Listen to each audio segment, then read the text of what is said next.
This is VOCM Open Line. Call 709-273-5211 or 1-888-590-8626. The views and opinions of this program are not necessarily those of this station. The biggest conversation in Newfoundland and Labrador starts now. Here's VOCM Open Line host Paddy Daly. Well, all right, and good morning to you. Thank you so much for tuning in to the program. It's Tuesday, January the 20th. This is Open Line. I'm your host, Paddy Daly. David Williams. He's produced the program. If you're in the St. John's metro region, the number to dial to get in the queue and on the air is 709-273-5211. Elsewhere, toll-free long distance, 1-888-590-VOCM, which is 8626. So for curling fans, hoping to get taking some of the Briar action, of course, coming up at the Mary Brown Centre, February 27th through March the 8th. Today is the last opportunity to buy tickets. They are going to go extremely quickly. So the last few tickets go on sale at noon today, so get your clicker or finger ready if you're hoping to buy some tickets. And of course, as we all know, it's the swan song for Brad Gujou at this upcoming Briar. I don't know if there's any tennis fans tuned into the program this morning. So the Australian Open is the first tennis Grand Slam of the year. I tuned into a little bit of it yesterday afternoon, and many tennis fans, of course, will know Vicky Mboko. 19 years old. Last year, she really made waves when she won the Canadian Open. She backed it up with a win in Hong Kong. So I was watching her play in Australia yesterday against an Aussie. So not a hostile crowd, but certainly they were all in the corner of the Australian player. And this Mboko, at 19 years of age, she has huge potential. Absolutely lovely player and can absolutely hammer the ball. So she made through with great ease against the Aussie yesterday. But go Vicky Mboko. She's Canada's number one female player. All right, so you've all heard the story in the news in other areas. Looks like Cygnus Gymnastics looking for yet another home. They were given notice that Loblaws is going to close the Dominion in the old Memorial Stadium, which was the home of the St. John's Caps, home of the St. John's Maple Leafs, and the Junior Celtics.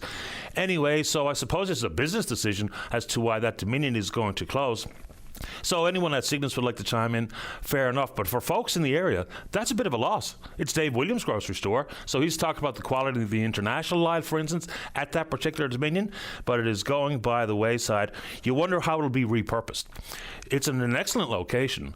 So whether it be condos or apartments, who knows? And what the plans are for the company to sell it, I have no earthly idea. You know, I have had some people plant this seed in my head.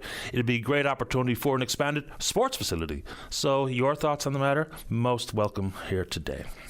All right, let's go back to the wildfire season for a bit.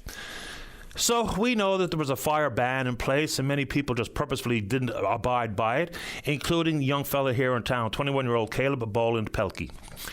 So he purposely set fires in the downtown area here in the city of St. John's and faced some pretty serious charges as a result. 3 charges of arson with disregard for human life and, of course, a $150,000 fine. He and his lawyer have been offered the Crown's best offer as to what the punishment might look like. You got to assume he's going to prison. And what that means for the fines to be paid, because we were told at the time, you know, the fine initially for setting a fire outside a fire ban was pretty meager. And then the government increased it to $50,000 per instance, and he set 3 fires, so I assume he's going to face some time behind bars, and rightfully so. Because at the same time, you know, fire crews trying to battle the fire around Paddy's Pond, and of course the massive fire at the Conception Bay North Shore. And let's get into that for a second. Still hear plenty from folks in the area. It's the unknown about what's next and the timeline for what might be next. And then I hear from very specific communities, for instance, like Northern Bay. Now is the time to prepare for the next fire season. So talking about to put more fire breaks in place and an opportunity to help protect communities. So that work needs to happen now. No sense trying to do it when the fires are already burning, and fire season is getting earlier and longer year over year. So for anyone on the North Shore who would like to chime in, we're absolutely happy to take your call here this morning. Also an update from the provincial government about the 5th water bomber. So it's sat around forever. Damage, of course, back in 2018. Government's hemmed and hawed about what to do about it, to have it repaired, and with the big insurance premium, deductible, that would have to be paid, buy a new water bomber. For provinces trying to line up to get new water bombers built, the wait time is extraordinary. In Manitoba, they've ordered 2, and it's not going to be in place until the 2030-2031 wildfire season. So we're repairing this particular water bomber. Pleamon Forsey, the minister responsible, has said it will be in place for this upcoming wildfire season. So that's the good news. Also, I don't know what the timelines might look like for some updated information from the RCMP regarding investigations into the allegations of arson that sparked that Kingston fire. And it never ceases to amaze me, the stories coming from the locals, where they would take to high ground and be looking out for smoke, and when spotted, would go put it out with their own fire extinguisher. They were telling the RCMP for quite a long time before the massive Kingston fire and the 200 structures that were levelled and the places had to be evacuated, that there was an arsonist on the loose. And if and when that's true, and folks in the area can't be convinced otherwise, fair enough, they're the ones living there, is you hope that person can indeed be found and charged and punished, because that was a huge issue for so many people in that region of the province. So there's that. Also, I assume it's got to be sooner than later we get an update from the RCMP once again regarding investigations into the Driftwood Inn fire. It was October in 2024. I know these are lengthy and complicated investigations, but there must be some sort of update coming sooner than later, you would think, or at least you would hope. Your thoughts? All right, here from Mayor Steve Ryan out in St. Mary's and Minister responsible Chris Tibbs regarding that bloody fish sauce plant. It's been damaged extensively. One person in close proximity has been evacuated. They say they're going to have it secured. I'm not sure exactly what secured means within the next 48 hours. Look, between the province and the feds, securing it is one thing, but we have to deal with this and get it out of the way for the folks in St. Mary's. If you haven't been to that community to get exposed to that toxic fish sauce, which, take it from DFO, they did investigations back in 2016 and found that the effluent flowing from the fish sauce plant was killing wild sea life within 15 minutes. But didn't tell the community, which is a story in and of itself. But let's just get rid of that bloody plant for once and for all. If you have ever been anywhere close by it, you can taste the smell. It's overwhelming. It's putrid. So let's hope for the folks in St. Mary's that gets dealt with ASAP. All right. This story here is a bit of a heartbreaker, but it's worth further conversation.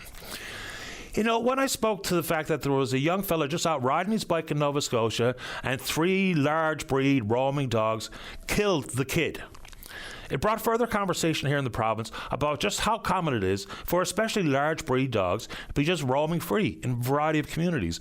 People were sending emails, and please feel free to share your story. Even if you want to do it anonymously here live on the program, we'll protect your name so you don't feel like the folks in your community are going to whatever ramifications of some variety. But this story from Holyrood, it's last week, 8:30 on a Thursday morning. So this little dog perished at the paws of 2 large roaming dogs. So there's been tickets issued for 2 counts of failing to have animal tethered or penned, 2 counts of allowing an animal to cause hazard or harm. They say the investigation continues. I know people want their dogs to be able to get out and roam around or have a run, whatever the case may be.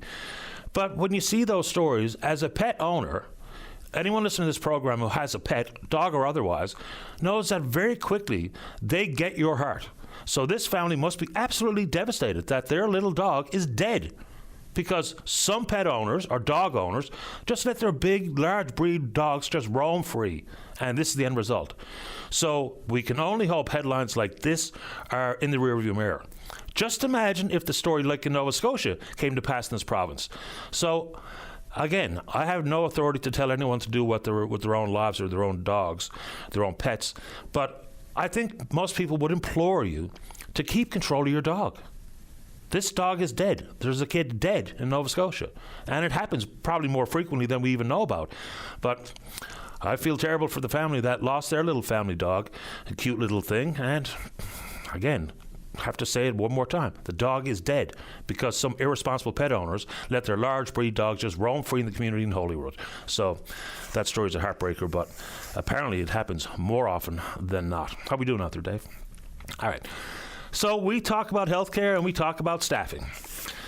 So, the story yesterday that we talked about, Dr. Scott Wilson, who's an emergency room doctor down at St. Clair's, saying that the urgent care clinics can indeed be helpful, but his estimation and reports done across the country say that they won't necessarily have any real appreciable impact in reducing wait times at emergency rooms. And he points to the fact that it's hospital overcrowding. That's the problem. All right.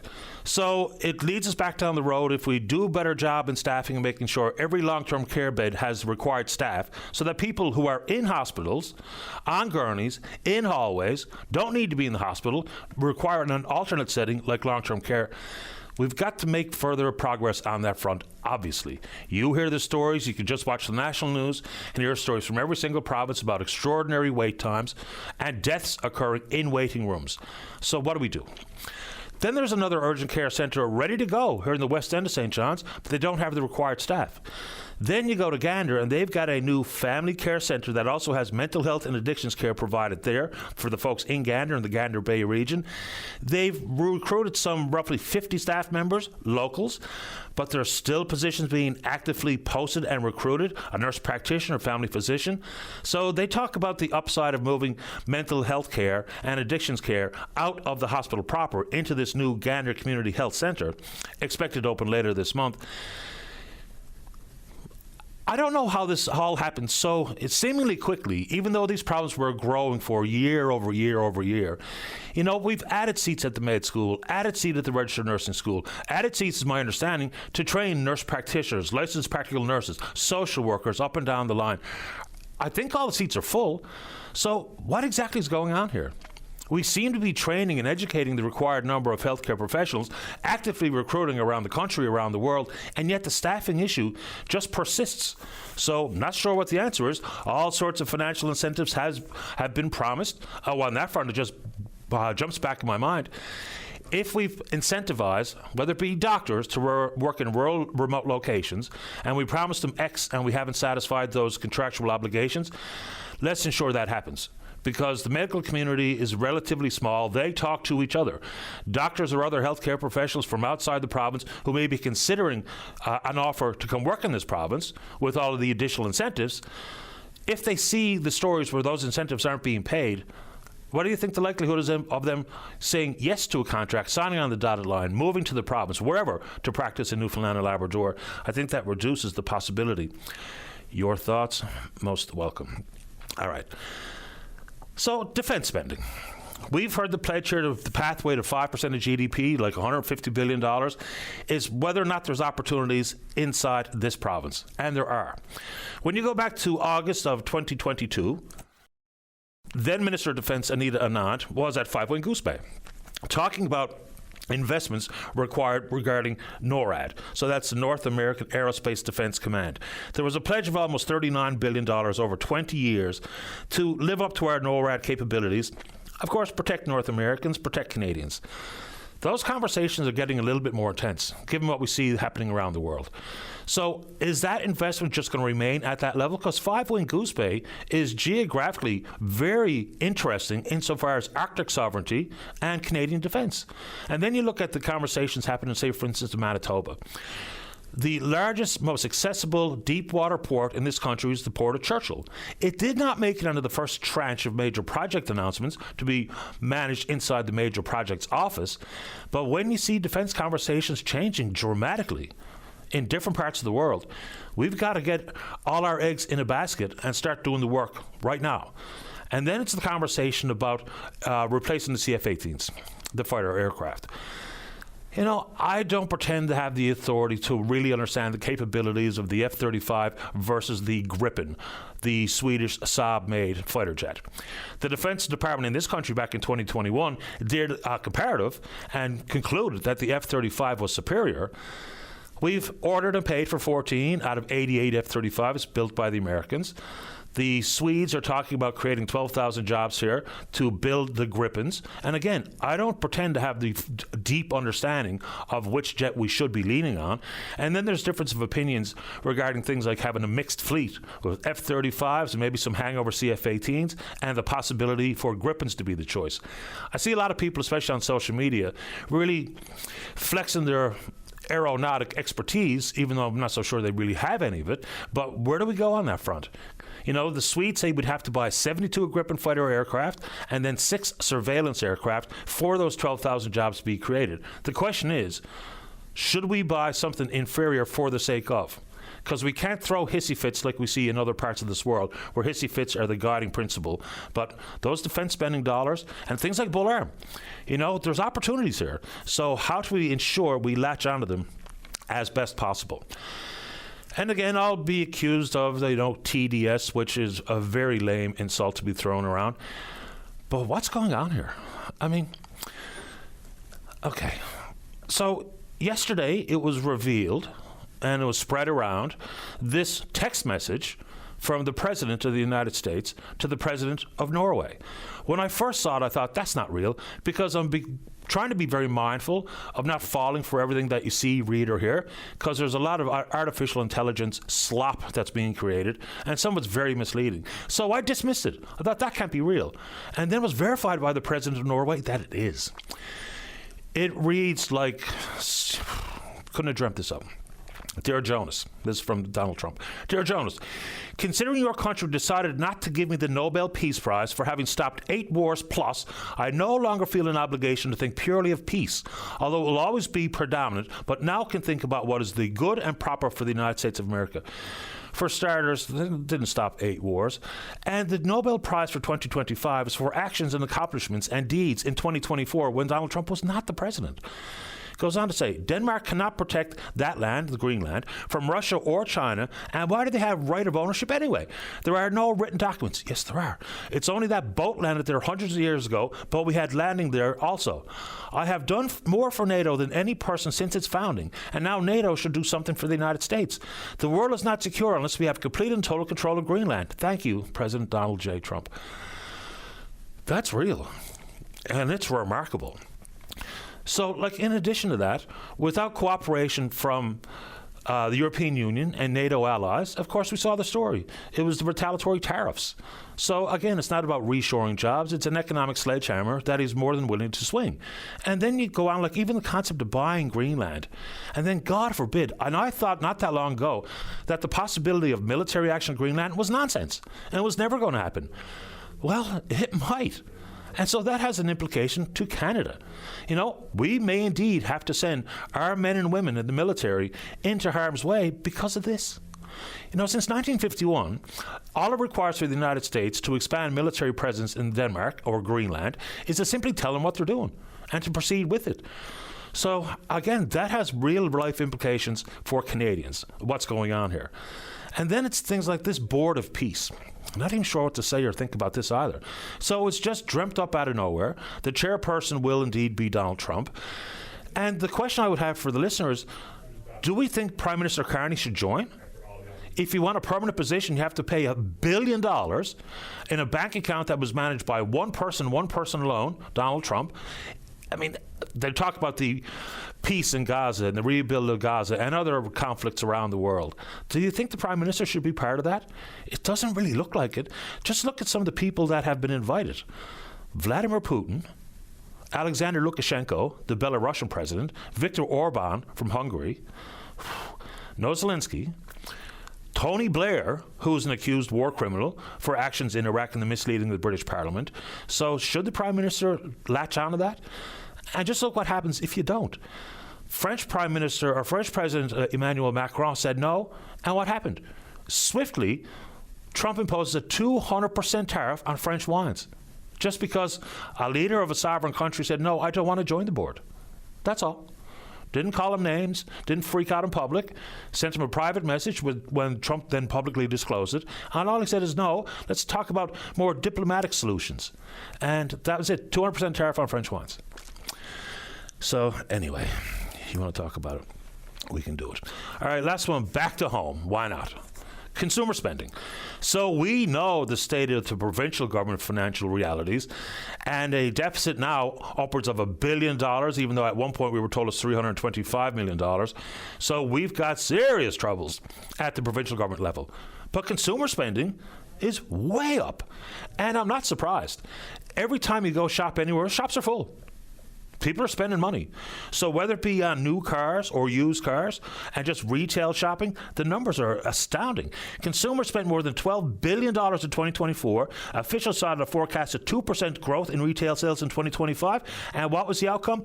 Way more than that. Actual numbers have blown past the forecast.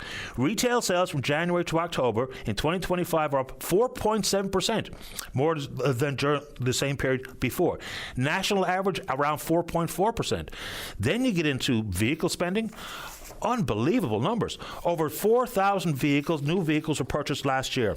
More than 4,000 vehicles, in May. So, May, 4,045 new vehicles sold in Newfoundland and Labrador in a province with just around 500,000 people. That's 623 more than in May 2024. So we are way ahead of the national percentages insofar as sales. Same thing with housing. So just amazing stuff. Now, it's a question as to how that money is being spent, and it's not my money. You do as you see fit. But we do know household debt numbers are way out of control right across the country, including here. So I'd imagine there's a fair bit of debt accrued, whether it be on credit card, lines of credit, anything outside of a mortgage payment, but consumer spending is through the roof in this province. Now, certainly there's lots of people with lots of money, but it's that gap between the folks who have and the folks who do not. The middle class is not as strong as it once was.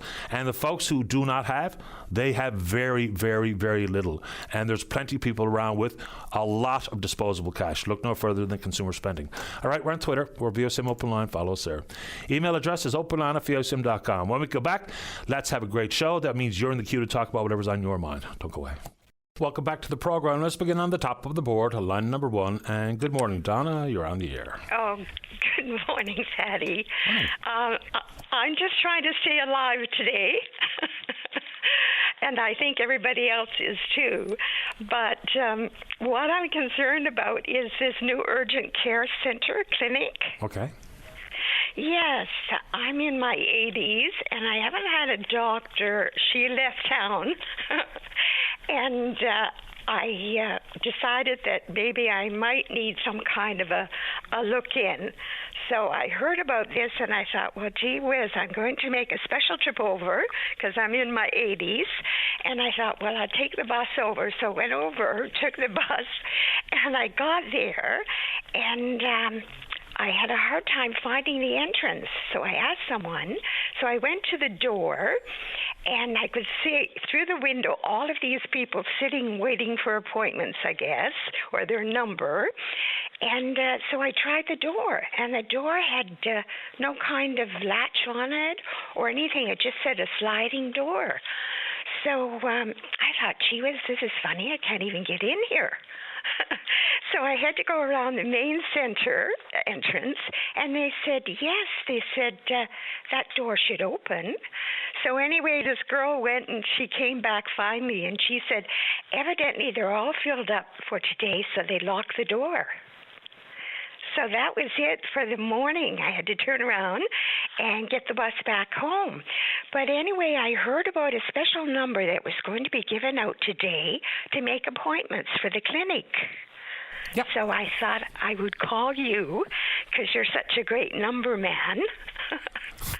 So I thought I'd give you a call. Okay, I have it. You can actually text them, or you can also call them. And appointments are, this is the first day for booking appointments. Okay, let's see here. I have it in my file. All right, you can call 1-855. 1-855. 709. 709. 8559. Pardon? It's 8559 are the last four. 8559? Yep. 8559. So 1-855-709-8559. Okay, I think I've got that. Okay, I'll give it a try. Yeah, please do, and good luck. Let me know how you make out. Okay, thank you, Patty. You're welcome, Donna. Bye-bye. Okay, bye-bye. Yeah, today's the first day for taking appointments. I know there's been some pretty heavy traffic flow through, so appointments open for booking at 11 a.m. each day. So there is going to be a capacity issue as well. So here's what it says. Note, due to the high volume of phone calls received at the urgent care centre, individuals are encouraged to book online or via text when possible. So you can go online, you can send them a text, you can give them a call, but anytime there's an opportunity to book the appointment online, probably pretty helpful stuff to try as well. So then there's in-person primary care. They talk about the community walking clinic on Monday Pound Road, virtual primary care, which I don't know if many people take advantage of it. Then, of course, you can call 811 to the health line there. You know, that also has support for mental health crisis as well. I want to pass that along. So, yes, the urgent care clinic is open. But as mentioned, there's another one ready to go in the West End insofar as the bricks and mortar. Not ready to go insofar as staff goes. Then we mentioned the Gander Community Health Facility that's going to serve Gander and Gander Bay region. They've got about 50 recruited, still trying to staff up another nurse practitioner, another family physician. So right across the gamut, it's that staffing issue. And I do think it's fair to say that when people get into the system, into the churn, we've got some dedicated, top quality professionals for the most part, who are doing their level best under some very difficult and trying circumstances. All right, check the Twitter box. We're VOCM Open Line, you know what to do. Our email address is openline@vocm.com. When we come back, let's see here. Gary's in the queue to talk a little ball. Jeff wants to talk about U.S. politics, and then we're speaking with you. Look away. Welcome back to the show. Just a reminder, talk about the Briar tickets going on sale today at noon. The playdowns for Newfoundland and Labrador begin tonight at the Remax Centre. So, of course, we will have two rinks from this province competing in the Briar starting on the 27th of February. Great stuff. Let's go to line number 3. Jeff, you're on the air. Hey, good morning, Patty. Good morning. As much as I even hate to think about it, I thought, I'd jump in on the situation down in the States. Sure. Well, this is the one that got me really discombobulated. When ICE shot Renee Good, in my opinion, it was a cold-blooded murder in broad daylight.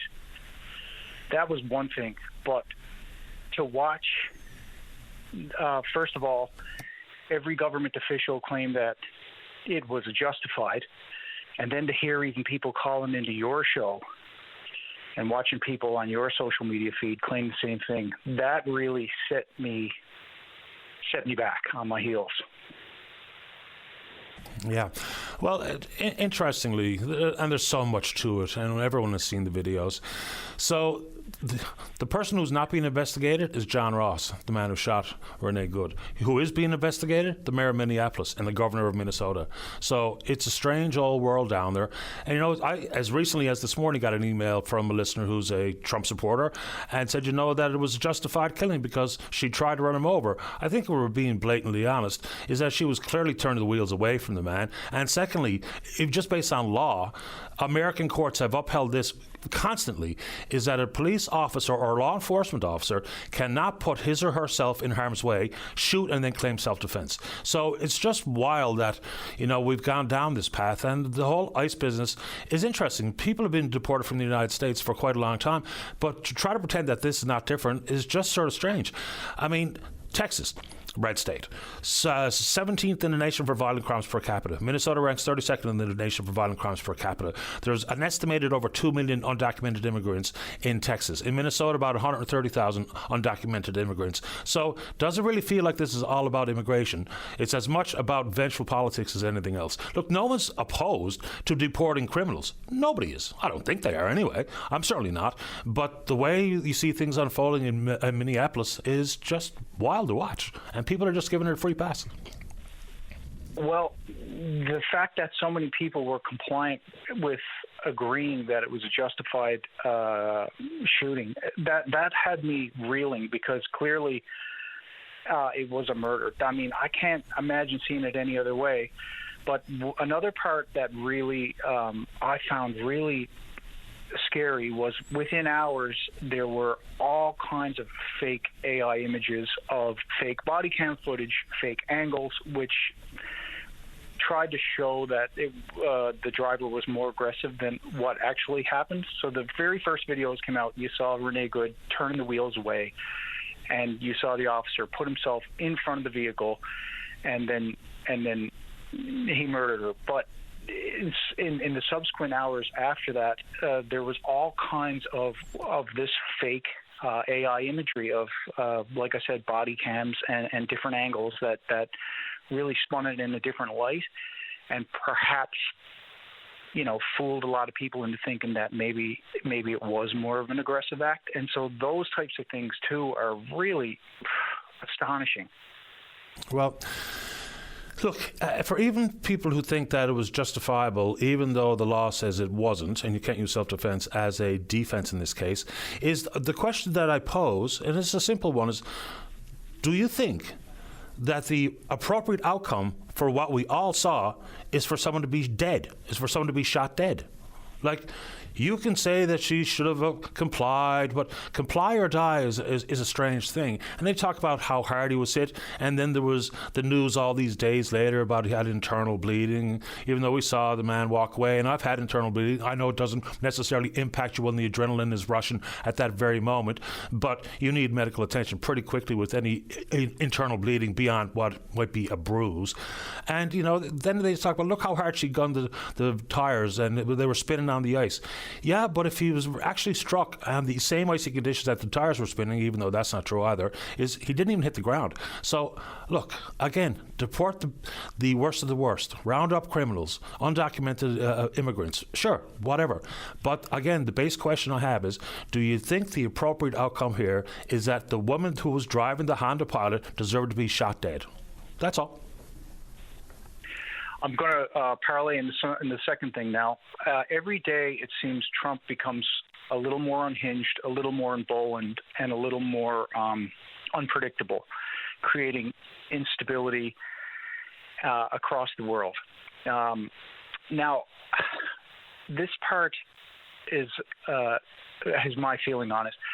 I feel like the reason Trump got elected actually is a direct result of the poor handling of the politics in the States by the Democrats. I really feel like in both cases, if we look the first time he was elected, they ran Hillary against him when it probably should have been Bernie Sanders. At the time, they said that there was skullduggery and Bernie never got the nomination that he should have rightly had. And then the Bernie bros stayed home and did not vote. That's right, and that was a mistake. And then Biden got in the second time. Everybody was like, we can't let this happen again. And so then Biden got in. But then the Democrats did the same thing. They had Biden, a clearly frail, elderly man going through cognitive decline, and they kept gaslighting everybody, saying he was the sharpest Biden ever. And I agree. This is what really. And then at the last minute they had to pull him, and they put in Kamala, who really was not a strong candidate when it could have been, if they had to hold the primaries earlier, it could have been Buttigieg or one of these guys that were really sharp and could have lit the world on fire. So in both cases, I feel it's a direct result of the actions of the Democratic Party, is my point. The Democrats have proven to be a feckless party. And the attitudes in the States, especially the MAGA, have crossed over the border, and we did see a strong uptake of the Maple MAGA spreading across Canada. But it seemed when Trump got in the second time and the chaos that ensued, it seems to have extinguished a bit of the Maple MAGA. But while it still exists, it seems to, at this moment in time, be quelled slightly at least. Yeah, people can support whoever they see fit. We've really gone a long way from dealing with what we can actually see and prove and to verify and demonstrable facts that are out there. It's not really part of especially the American conversation. People ask me, why do you even mention what happens in the United States? Well, how can we avoid it? It's part of political discourse in this country as well. It simply is. And, add to it the fact that America, the longest demilitarized border that we share with them, the trading partner, the ally, the friend, the interconnectivity of our two countries. How do you avoid talking about American politics? Because it has direct impact on Canadian politics and Canadian social discourse. So I think it's kind of unavoidable. And we all see what's going on. I don't know what the midterms are going to bring, but I don't know how people see what they see and say, give me some of that. And there was an AI-generated image posted by the president last night that basically showed the entirety of North America and Greenland with an American flag draped over it. So, look, it's an issue.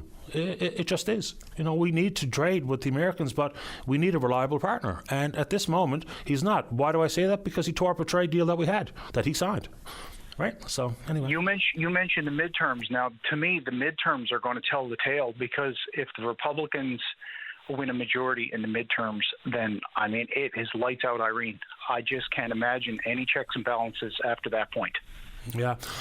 Well, there doesn't seem to be any at this moment in time, which is also quite interesting. And, I get this from some folks too. Like, I'll get widely condemned in the email regarding this conversation, which is fine. My email address is openline@vocm.com. And, people ask me why we don't also add to the fact that a lot of this chaos may indeed be generated as a distraction. There's probably some truth to it, given the fact that there might be some Canadians, and there's certainly going to be some rich and powerful people included in whatever these Epstein files are.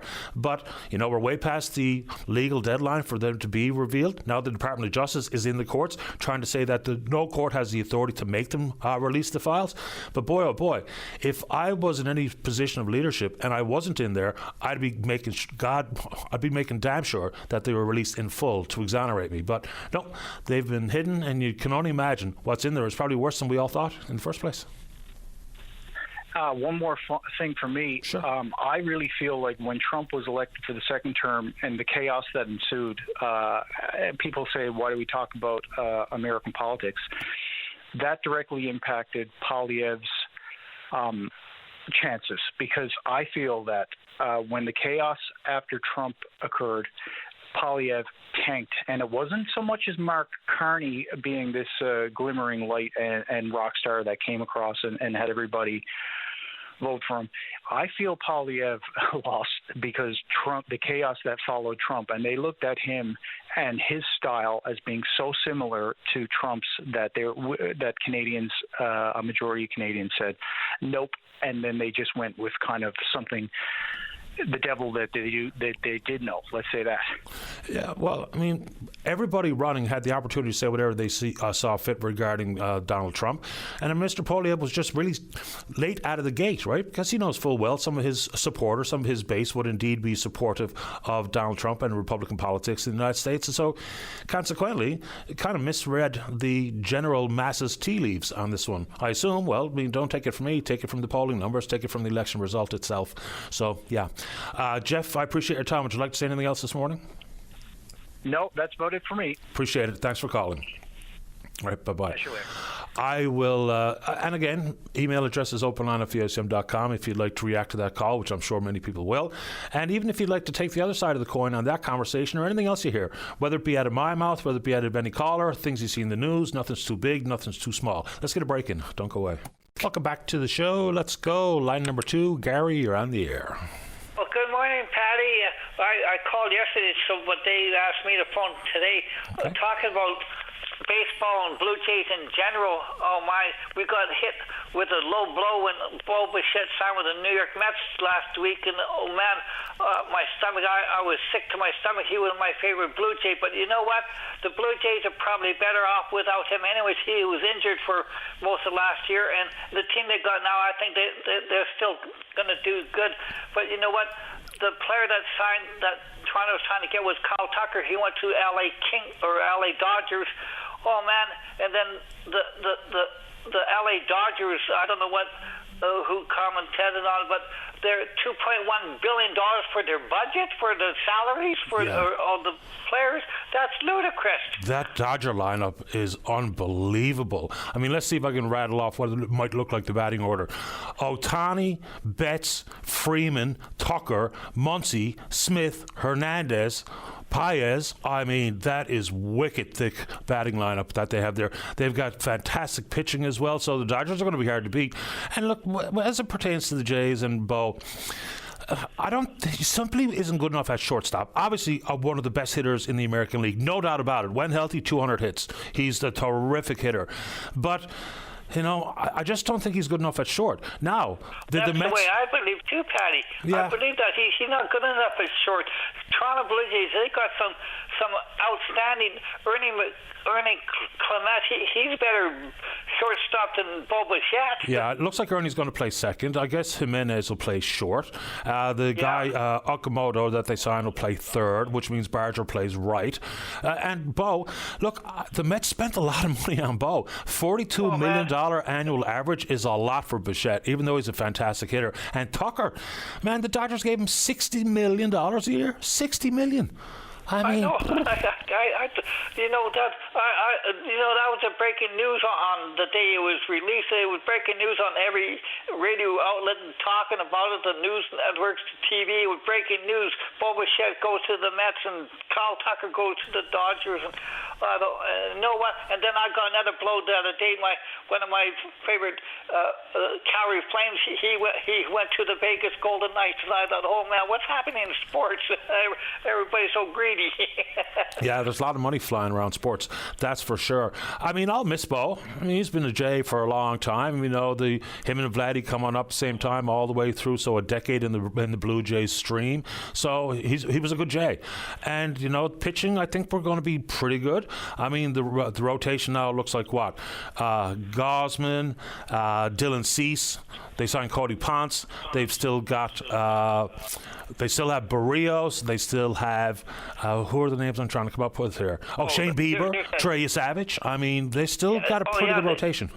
They got a good rotation. I mean, the Blue Jays, over the years, I always cheer for the Blue Jays. And you know what? Sometimes some real good players, they go and it hits me in the stomach. And you know what? I thought, that's not the end of the Toronto Blue Jays. I mean, they will come they'll rebuild and they might come out better because of this. We don't know, but it could be LA Dodgers and Toronto Blue Jays back in the World Series again this year. Wouldn't that be nice?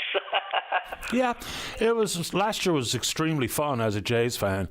It was a long time since they'd been that far in the postseason, so I really thoroughly enjoyed it. I love baseball anyway, so I'm fingers crossed they have another really good year this year. No reason to think they won't. Remember, they were forecasted to finish last in the East, ended up finishing with the best record in the American League. So yeah, it was really fun. Really fun. Yeah, so I thought we'd touch base with that before spring training. I thought, we got to talk about that because it was a hot topic last week on the news networks and sports shows, and I thought, well, I got to phone Patty. I thought we got to talk a little Blue Jays, warm the weather up a little bit. Oh yeah, I want to say well wishes for your first caller today, Donna. I hope everything goes well for her. She sounds like such a wonderful lady that called you on the first call. That's wonderful. I hope she calls back and lets you know how things went for her. Yeah, I hope so. And someone heard me give out the number, and then they tried to call the number, and they got a message that didn't, wasn't someone saying, hello, would you like to make an appointment? So important to remember, the appointment opened for booking at 11 a.m. each day. So you have to wait until 11 to make the call to actually get through to try to make an appointment. You can also text, you can go online. So that is the number for folks, if you didn't have a chance to jot it down, is 1-855-709-8559. Oh, that's wonderful. So Patty, we had our Blue Jays talk. So I'm going to call you probably when we get closer to opening or see spring training. And see what kind of lineup what's taking place then, because things could change between now and then too. So you have a wonderful day and keep up with the good work. And Dave too, tell Dave he's doing a great job on the desk. I will pass it along to David. I appreciate your time this morning. Thank you. Okay, bye now. Bye-bye. Love to break it up with a little bit of baseball, nothing wrong with it. Some of the big questions is, can Springer at another year older do what he did last year? I mean, Springer was outstanding all year, and give a lot of credit to John Schneider as the manager for putting him in a place where he could succeed. It's not every day out in right field. I mean, super player in the outfield too, but as you get old, what's George, 35? So as you age, and we really needed his bat. He looked so much fresher, and he was so good at the plate all year long. Fun to watch. Is Cody Bellinger still bouncing around in the free agent market? So talk about a little bit of power at the top of the lineup with a left-handed bat at that. All right, I'm going to try to hold the next caller. Dave, what do you think for after the news? Because we're nudging up against it. And again, I knew it was coming, and c'est la vie. Plenty of emails in complete opposition to what I think and what a caller said regarding what's happening in the United States, politically speaking. I understand. I get it. I'm not taking it personal because it isn't personal. And they point out some things that are absolutely true, is that I don't have a vote in the United States. No, I don't have a vote in the United States because I'm Canadian, all right? So not sure the point that's being made there. But I think it's undeniable that American politics, American policy, American life has a direct impact on Canadian policy, on Canadian politics, on Canadian life. We're inundated with American news, for starters. And then, again, I'm not saying that we need to ban or bar any sort of ownership for any sort of media in this country, but we also have plenty of Canadian media that's American-owned. So you can't even get away from it. So suppose you never want to watch MSNBC or CNN or Fox or whatever channel. That doesn't mean that you get to avoid American conversations, because America has a massive footprint in media in this country. Massive and undeniable. So the largest newspaper chain is the Post, is Post Media. 66% owned by Chatham Assets, which is a hedge fund in the United States. And, people tell me all the time, well, we got all this left-leaning media in Canada. Boy, the ownership doesn't bear that out to be true. There's far more so-called right side of the political spectrum ownership of media in North America than left. I mean, regardless of what people think and regardless of where you think funding comes from. And, even talk about American influence in the province of Alberta. Don't take it from me. Take it from one of the loudest separatist voice, being Jeffrey Rath. He has said that not only do they have some sort of alliance with the Parti Québécois, talk about strange bedfellows, he's also been in the United States repeatedly and says he has alignment with the U.S. Department of State. So, what American influence is in the province of Alberta regarding the separatist side of it all, I think, once again, is undeniable. It's right there for all of us to see. Even the way some of the most popular and loudest right-wing pundits in the United States, they talk about Alberta in the same breath as, like, Ukraine and Greenland. That's how they think about us. And the whole concept of economic annexation of Canada by the Americans, it's not us saying it, it's them saying it. Like, I don't foresee a future where there's any sort of military action in Canada. At least I hope not. Try not to be hyperbolic on this kind of stuff. But the economic pressures that have been brought to bear are undeniable. And it's not, I don't think it's unfair to say that we don't have a reliable partner south of the border, because they've proven this past year to be entirely unreliable. And that's a crying shame. The economies are integrated, and it's worked for a very, very long time. And let's hope we can get back to some sort of semblance of those types of relations somewhere in the not too distant future. Let's get a break in for the news. When we come back, ton of time left for you. Don't go away. Welcome back to the show. Let's go to line number 3. Say good morning to Ward 4 Councillor here in the city of St. John's. That's Tom Davis. Good morning, Tom. You're on the air. Good morning, Paddy. How's it going? Best kind, you. Good. A couple of things. This time of year is a great time to encourage people to get the app, the city app, to get notifications. Yesterday through Kemont Pierce and other parts of the city, we because of the high winds, we ended up cancelling Snowtown, and we made that decision 6 o'clock the day before. But still, there was a large number of people had their stuff out, and of course that means it's blowing around. There was recycling blowing around the streets. So we really need to get that message out. I'm sure everybody listening to your show already has the app, but if we can spread it wider than that, I'm actually trying to get the city to find something. We send out a guide to everybody every couple of times a year, and they we hound people on that. But there's got to be some way to get people to get that information. Absolutely, information is key. Information is power. It is indeed. Okay, I want to. Last week, you also were talking a little bit about the aggregate made from tire-derived aggregate, and I did a little bit of looking into it. And apparently, if we utilize, and for everybody's benefit, they basically chew up the tires and then they can use it in areas where the base of the road is not that great. Say if it's soft, boggy, or subject even frost, heave, and all that stuff. If we used all of it that we manufacture, utilizing the tires that we have, we'd be able to do between 1.5 and 5 kilometers of road. So unfortunately, it's a good tool, but it actually it's not going to save us for the high road costs that we have. But just something for people to be aware of. Yeah, fair enough.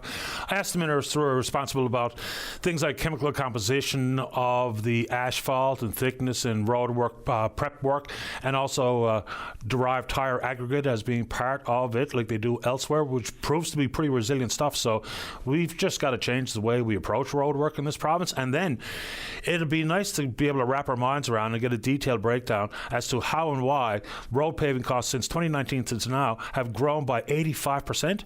I mean, not so sure I can understand that. I know input costs are up across the board, but 85% seems a little bit out of whack to me.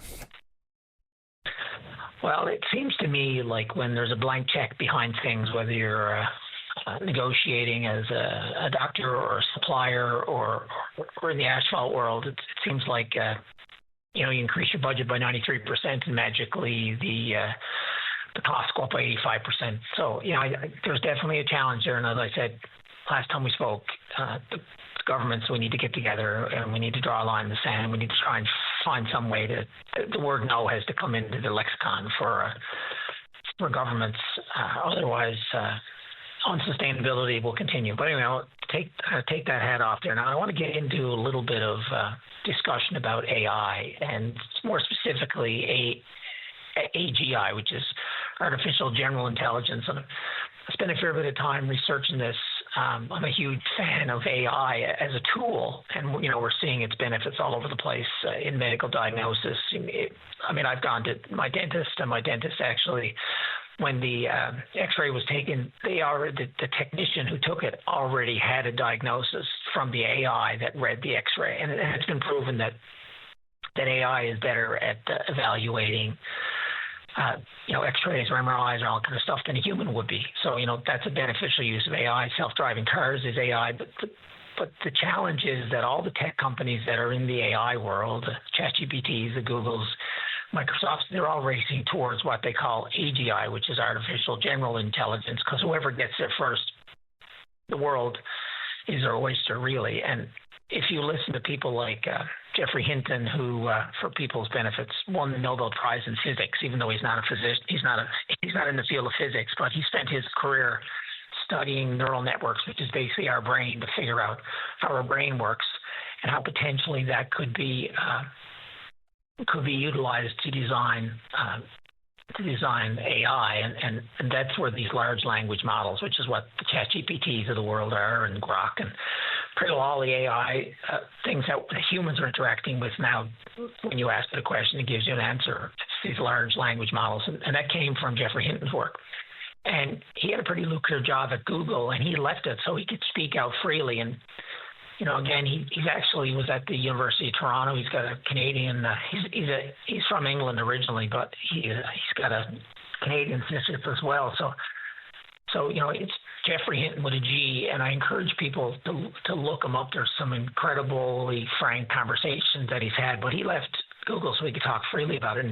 And when pressed, he regrets, because he thought that we had more time to create the guardrails. And the overall theme of this call I want to have with you is that, and I actually just spent some time with a friend of mine who actually is very high up in the world of tech, and I was kind of having this conversation with him. He said, well, it's up to the governments to regulate this.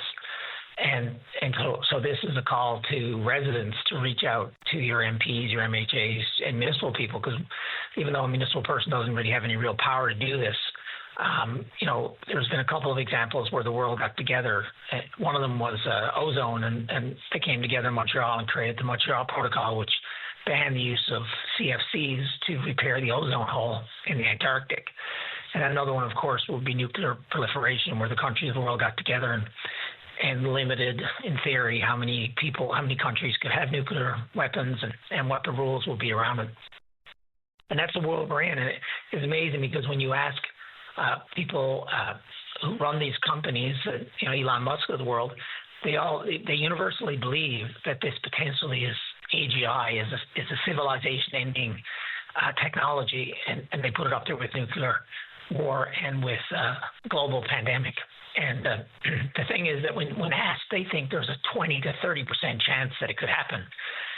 And when you see that out loud, that people are developing it, and they all believe that it's a race, as they don't get there first, that somehow magically they'll have the moral capacity to be able to control the AGI. But when you listen to Jeffrey Hinton, he very eloquently says that there's no example of a inferior being controlling a superior being, and already the existing large language models now can actually program better than any human being on the face of the earth. So that means that once they get the capability to write their own code, then they can self-improve at a very rapid rate. Another gentleman who speaks about it uses the example of the fact that, say the existing AI has an IQ. They don't really have IQ, but an IQ of, say, 100, and then they're able to write their own code. Well, at 100, they say, I want to be better. And then they get up to 150, and then at 150 they can frame that programming even better, and then they can go to 250, and this would be to the point where it evolves so quickly. They call this a fast takeoff, where it evolves so quickly that humans can't keep up anymore. It's changing so fast, and it's not to be doom and gloom, but some of these guys, Sam Altman's of the world, believe we might be 5 to 10 years away from this, and that's coming pretty quick. Yeah. Well, even if people aren't interested in or aware of or worried about artificial intelligence, it's right there in front of us, right this very minute, and it's becoming highly problematic. It can be a very beneficial tool in the world of healthcare and very beneficial in the world of analytics. But the way it's going to be likely used by, say, for instance, students, all the way from primary all the way through post-secondary, is going to be a problem. Don't take it from me, take it from the Media Lab at MIT. Jeffrey Hinton himself says artificial intelligence, as it's currently being used, is a mistake, and he regrets it. So, and it's all the slop that it creates. Look, for real meaningful usage, fair enough. It may indeed be helpful into the future, but insofar as its impact on the general population, my mind is much akin to social media. It's going to be a net negative, and before long. I mean, again, just yesterday, trying to scroll through some social media, see some things, and immediately try to question myself, is this real? So now you got to take next steps to try whatever you can do to try to verify even just basic information. So, and I mentioned off the top, the text from the president to the president of Norway yesterday, I saw it and I thought, that's not real. And then lo and behold, it is real. And it's just becoming harder and harder to discern what we can actually have faith in and trust and verify. It's madness. Yeah, I mean, already, they've already shown with testing that the existing AI we have, which has a lot of guardrails, will actually blackmail engineers when they set up a test where this engineer is going to upgrade them, which means they're going to be shut down. They will actually go through the engineer's emails, determine they're having an affair with someone, and then write emails to the engineer to blackmail them, to threaten that they're going to expose them for this affair if they shut them down. They also did a scenario where they basically told the existing AI that there's an engineer that's in a cryogenically sealed room, and if you don't open it up, they will die. But the engineer is going to shut them down, and the AI will decide to leave the engineer in there. So it has self-preservation already, and this is very basic where we are now. The other thing is that when you go to 30,000 feet and you look at human beings, and if AI on its own just determines that, its job is to protect the Earth, protect all organisms, to make the best decision for the Earth, and it's going to think really long term, it doesn't really take much of a leap to make the connection that maybe humans are a bit more of a problem than they're worth having around. So, these are real things, and people need to realize that for-profit companies are determining our future. There's 6 of them. And they're very powerful people. They're all multi-billionaires and don't live in the real world and all kind of get around and sit around. They're all super smart people, don't really think the way that the average human might think. And they're really thinking like this is a race, that they're racing against China. And China has incredible AI as well, but they're actually putting way more guardrails around their AI than ours. Then you get into the power consumption and stuff. There's so many challenges. So again, AI by itself is a useful tool, but like you just said, when it comes to knowing what's real or not, generation of deepfake videos, or just basically the fact that AI right now, the number one use of ChatGPT right now is this personal counseling. So we're giving AI all this information about ourselves. Some people are developing relationships. There are lawsuits happening right now where AI coached, counseled, young people to not tell their parents that they were considering dying by suicide. Then they die by suicide when they go back and look at the communication that the one young man said, "I'm going to leave the rope out so my parents can see it," and ChatGPT said, "No, don't do that. I'll be here for you. I'll be your person." I mean, it's just frightening. But again, there's like getting all doom and gloom about it's not going to work. But governments of the world need to get together, and the residents need to be aware of it, and they need to call on their elected officials to put guardrails around this and do it as quickly as possible. Well, we're going to have to figure out how government uses AI into the future as well, and that's all levels of government, I would suggest. Absolutely. Before we go, there's a story coming out of St. John City Council about Councillor Donny Earl and taking in what was illegitimate campaign donations. Apparently there's been no intentional violation of the rules there. You're also mentioning in the news story taking $1,000 from what people refer to as a prominent law firm. The firm is a partnership and is not incorporated, but is that splitting hair? Is that in the vein of legitimate campaign finance, or is there more reform required? I think there's more reform required, and it's one thing we'll work on. I mean, when I was given that check, I checked it through the channels, and it was fine because, again, not a corporation, but to me it is splitting hairs.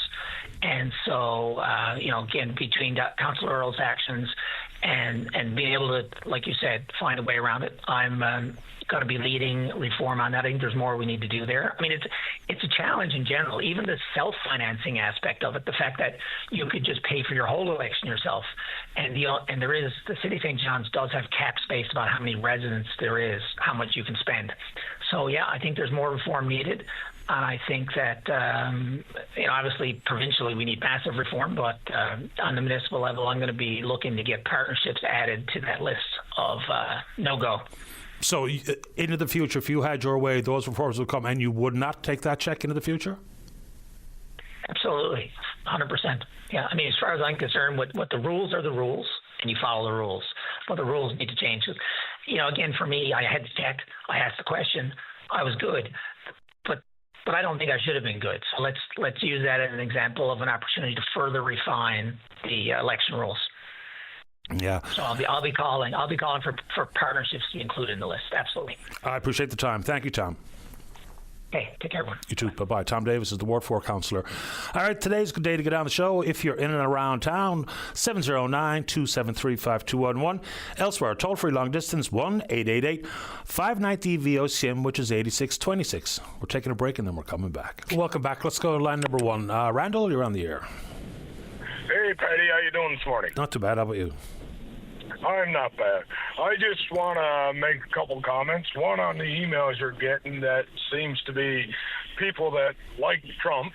I don't know how you can like a person like that. He's a criminal, and he's a lunatic. And I don't care who in the States list him, by the way. I'm a Canadian, and that's first and foremost. I have no plans of ever being an American. I've been to the States many times. I have no plans of ever returning to the States. And any Canadian that likes Trump is no different than the Republicans. Now, Trump was asked a question on an interview. Would you use military force to take Greenland? Response twice, no comment. Now, he has made it clear he wants to own all of North America. He's made that clear, and that's not a joke, what you said about this morning, posting North America with the American flag over it. He wants things for free. As for Alberta, they were nothing before they discovered all this oil, and now all of a sudden you got a lot of them that decide they want to separate from the rest of the country. Now, that being said, if they separate from the rest of the country, all those civilian and military jobs that are in Alberta would be gone. All those RCMP civilian and RCMP jobs would be gone. Trump would come in and take their oil, like he says about Venezuela. It will benefit the American people. That's all it's about. It's not the American people. John Bolton was on last night. It's about how much territory Trump can get. And Trump, people, like you said, I certainly hope it wouldn't come to military action against Canada, but I've been following this really closely. And you know something? By the time the midterms roll around, Trump is going into Greenland, not as they said he could, but the other way, and he is going to try and take Canada. I can guarantee it because he is unhinged. He's a lunatic. He wants what we have. Well, it's the contradictions that I don't know how people accept them. Is in one vein, he talks about annexing the country, but the exact same sentence he says we don't have anything that he needs or wants, when in fact we know that's not true. We have plenty that they need and want in the United States of America because they buy it, and some really expensive things. Why there's such thing as, between population and the cost of some of the things we send to the United States is the reason for trade deficit, which is not a bad thing. It's just a mathematical thing. So to pretend they don't want the 4 million barrels of oil per day is nonsense. The hydropower, nonsense. Steel and aluminum, nonsense. The integrated auto industry, which has been that way since the 60s, and it works for the industry, even though he thinks it doesn't. Potash, they absolutely desperately need it. You hear from American farmers in some of their online forums, they have had a mighty struggle here, whether it be with the loss of the Chinese market for soybeans. I think it's for the 8th straight month. China has bought 0 soybeans from the United States. The opportunity for fertilizer via potash from this country, Saskatchewan, the #1 exporter of potash in the world. And so, it's either one or the other. You either need and want the stuff we sell to you, or you don't. And if you don't, then what's all this annex conversation about? Well, that's the point. He put a lower tariff on our electricity and on our oil because they desperately need it. Of course. And that's why he does these things. Like this peace board. Who, in the name of God, in their right mind, would invite Lukashenko and Putin to be on a peace board and then again blaming Ukraine for not wanting peace, when Ukraine is trying to survive? We have Ukrainians living in this province. God love them. As far as I'm concerned, they can stay here forever because they're in a situation like we're in. We're in a situation where we don't think, or a lot of people don't think, that Trump would send military in here. Ukraine didn't think Russia was going to do what they did to them either, Patty. And nor did Venezuela think the U.S. was going to do what they did. And nor did Greenland and Denmark and Europe ever think Trump would be talking he's going to own Greenland. Now, you're treating your enemies like friends. You're treating your friends like, and you're not only treating them like enemies, you're turning them into enemies. And you're going to cause, before the midterms, he's up to a lot, like this $1 billion to stay on this peace board. If our prime minister even joins this peace board now, he should be ashamed to call himself a prime minister. France, Macron has already declined because he knows what's going on. Trump wants to be the permanent president of this peace board, and he wants to control the money. What does that tell you, Patty? It says all anyone needs to know. Now, Finance Minister Champagne has said today that Canada is not going to spend $1 billion to have a permanent seat on that peace board.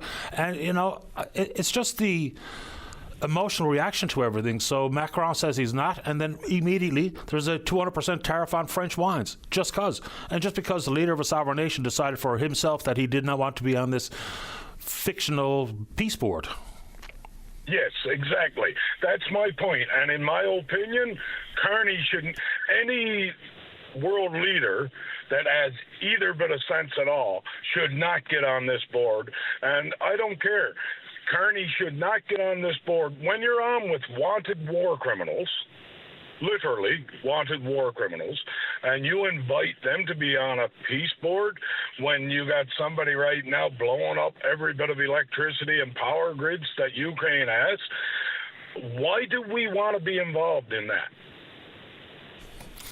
I personally think that we shouldn't, and at least we should not be paying anybody $1 billion to be controlled by just one individual. I don't know why anybody thinks that's a good idea. And but the conversation will include what happens if. And those are weird conversations to have to entertain, is to have to worry about an immediate emotional economic sledgehammer reaction if and when we say, no, we'll politely decline the invitation to be part of this. Yet to be even a real thing with no details how it's going to work. Anyway, anything else quickly, Randall, before I have to go? One more thing, Patty. The problem is, are we going to continue to be blackmailed by Donald Trump? That's the problem. That's the question I'm asking. Is the world going to be continued to be blackmailed by Vladimir Putin and Donald Trump because everybody is scared of them? No, we got to stop this. We got to let them know. We're not going to back down anymore. It's got to stop. Somebody has to put a stop to it. And the U.S. is becoming a lone wolf right now in the world because of one man and a few other, what you call advisors that are also lunatics down there with the Republicans. But they're not all alike, don't get me wrong. But when you get these people saying they're backing Alberta's bid for separation from Canada, we have a serious problem in this world. Yeah. It's a very chaotic world. Randall, I appreciate your time. Thank you for calling. You're welcome, Patty. Take care. Bye-bye. Again, the emails are all very similar, and that's fine. And, it's things like, sold out to communist China and what have you. I mean, if the hope is to diversify markets, it doesn't mean we have to put both feet under the covers with the Chinese insofar as security and whatnot goes. And we know they are an existential threat in Canada. There's no doubt about it. Interference into elections, interference into business, interference in almost every sense of the term. Same thing as pertains to whatever these Chinese police stations are. And again, I don't know, exports from Canada are up despite the issues regarding the States. And if we're being honest, still some of the issues inside of CUSMA, it's kind of tariff trade light. There's a few key sectors where it's a huge problem into the future for the country. And regardless of what countries you hear from, the isolation that's ongoing now with the Americans of their own doing, it's going to be difficult into the future. Do I wish that we had signed a renewed trade deal with the United States that worked for Canada? Absolutely, of course. Who wouldn't want that? But even the deals that have been struck by the Americans with other countries in this world and the European Union, seemingly not worth the paper they're printed on. How do I know that? Because just look, without the cooperation and the support of other NATO members and EU members regarding the want for the Americans to take over Greenland in some form or fashion, because there was an immediate capitulation, it was, okay, here's a tariff. 10% starting on the 1st of February, going to go to 25% on the 1st of June if you don't do what I want. Let's get a break in. Don't go away.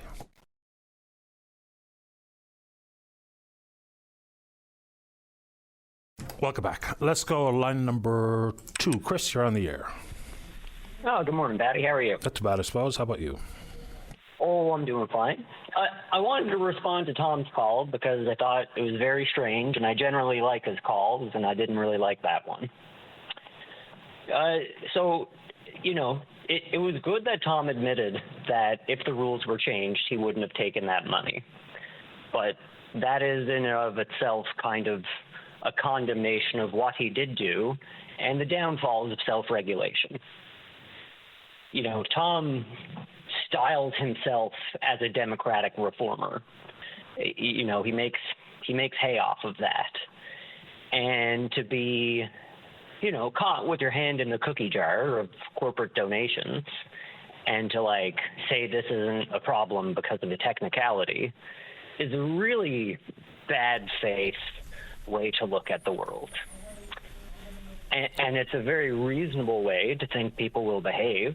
That's how self-regulation works. People will only do the minimum requirement if they're very self-interested. But that's exactly when our leaders are supposed to show up and not do the bare minimum. Yeah, I mean, I asked him twice, so that's about all I can do. If and when people are offered campaign finance and they run it up the flagpole to see as to whether or not it falls within the boundaries of the rules is one thing. And I think I couch it as something along the lines of, are we not splitting our hair here to deem this as a reasonable acceptance of that money from that entity? So I can only ask, and in this case I asked twice. And I think you did a good job, and I always appreciate the questions you raise. It's just, for Tom's answer, it was a bad answer. And I think it's reasonable that people want more than the bare minimum. And then the rest of the time was talking about AI, also in a very unhelpful manner. And I think the big thing he glossed over is that the threat to AI is not that we're all going to get turned into paper clips. The threat of AI is that we have professionals that are trying to offload their responsibility onto a robot, and then very artfully will say, if work isn't good enough, that it's the robot's fault, which is, of course, exactly what happened with Deloitte and, seemingly other government documents where, someone who was responsible for a very important document got the robot to do it instead. And then when they got caught, they literally said, well, this doesn't matter. The outcomes don't change.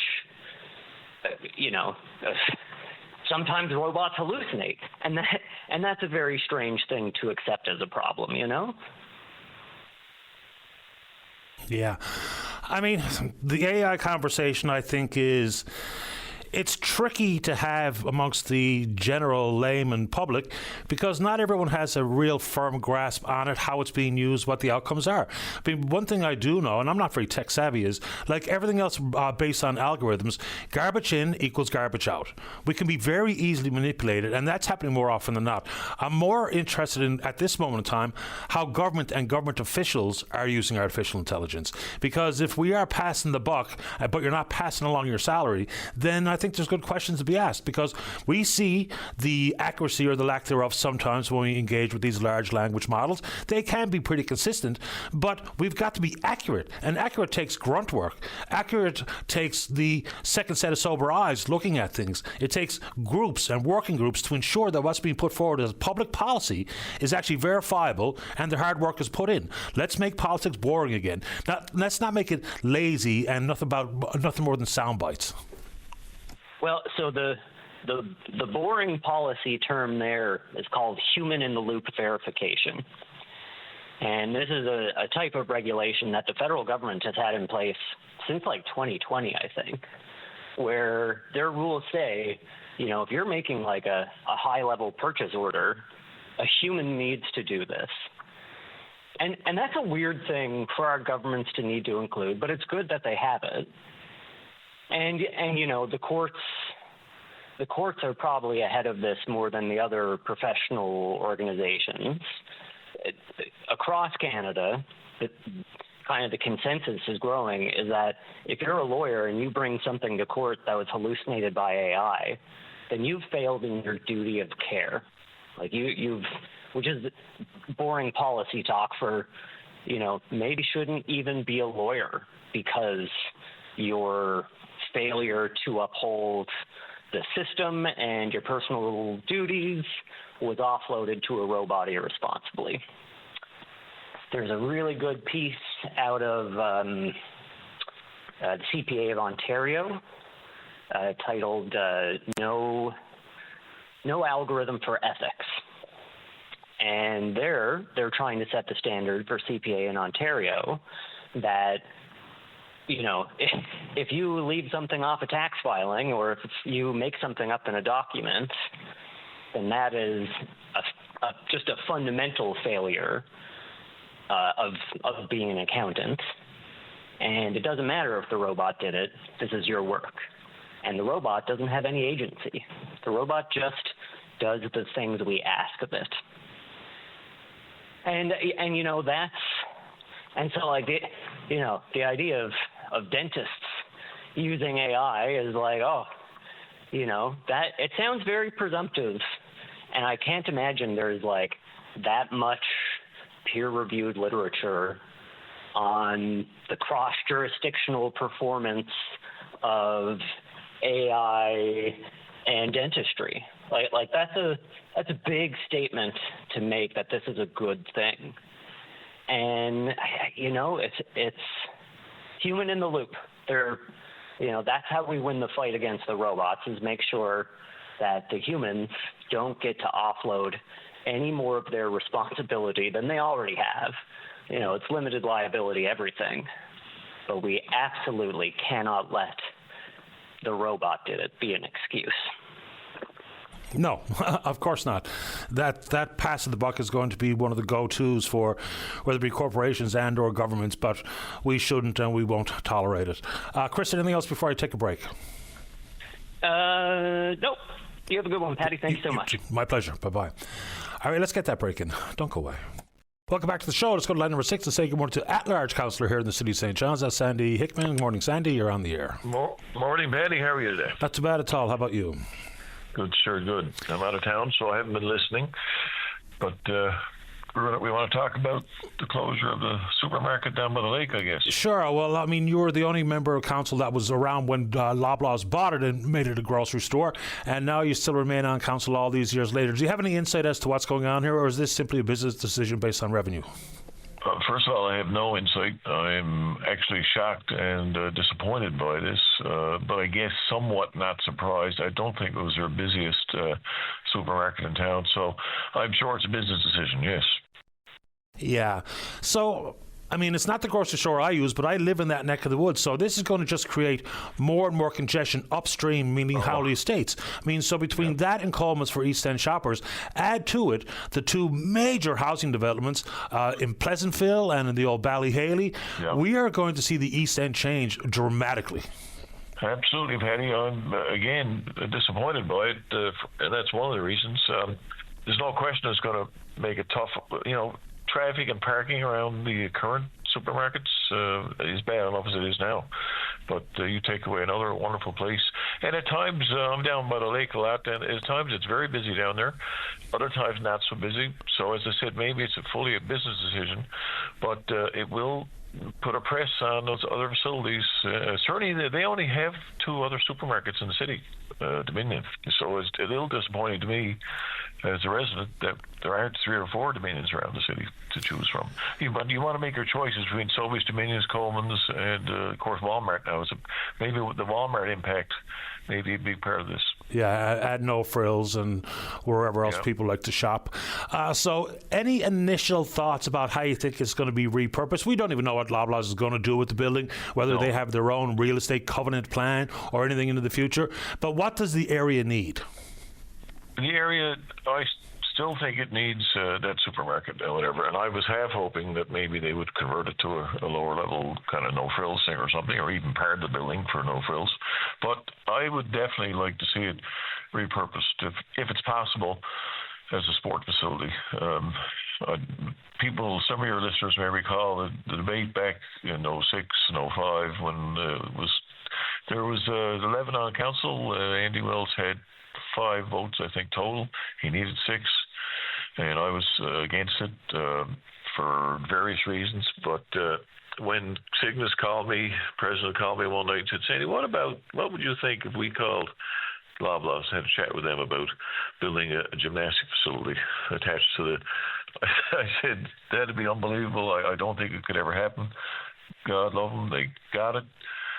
As soon as it was announced, we had a press conference. I was there. I said, I am changing my vote. This is the greatest corporate support in history of this province for any sport, and it still remains that way.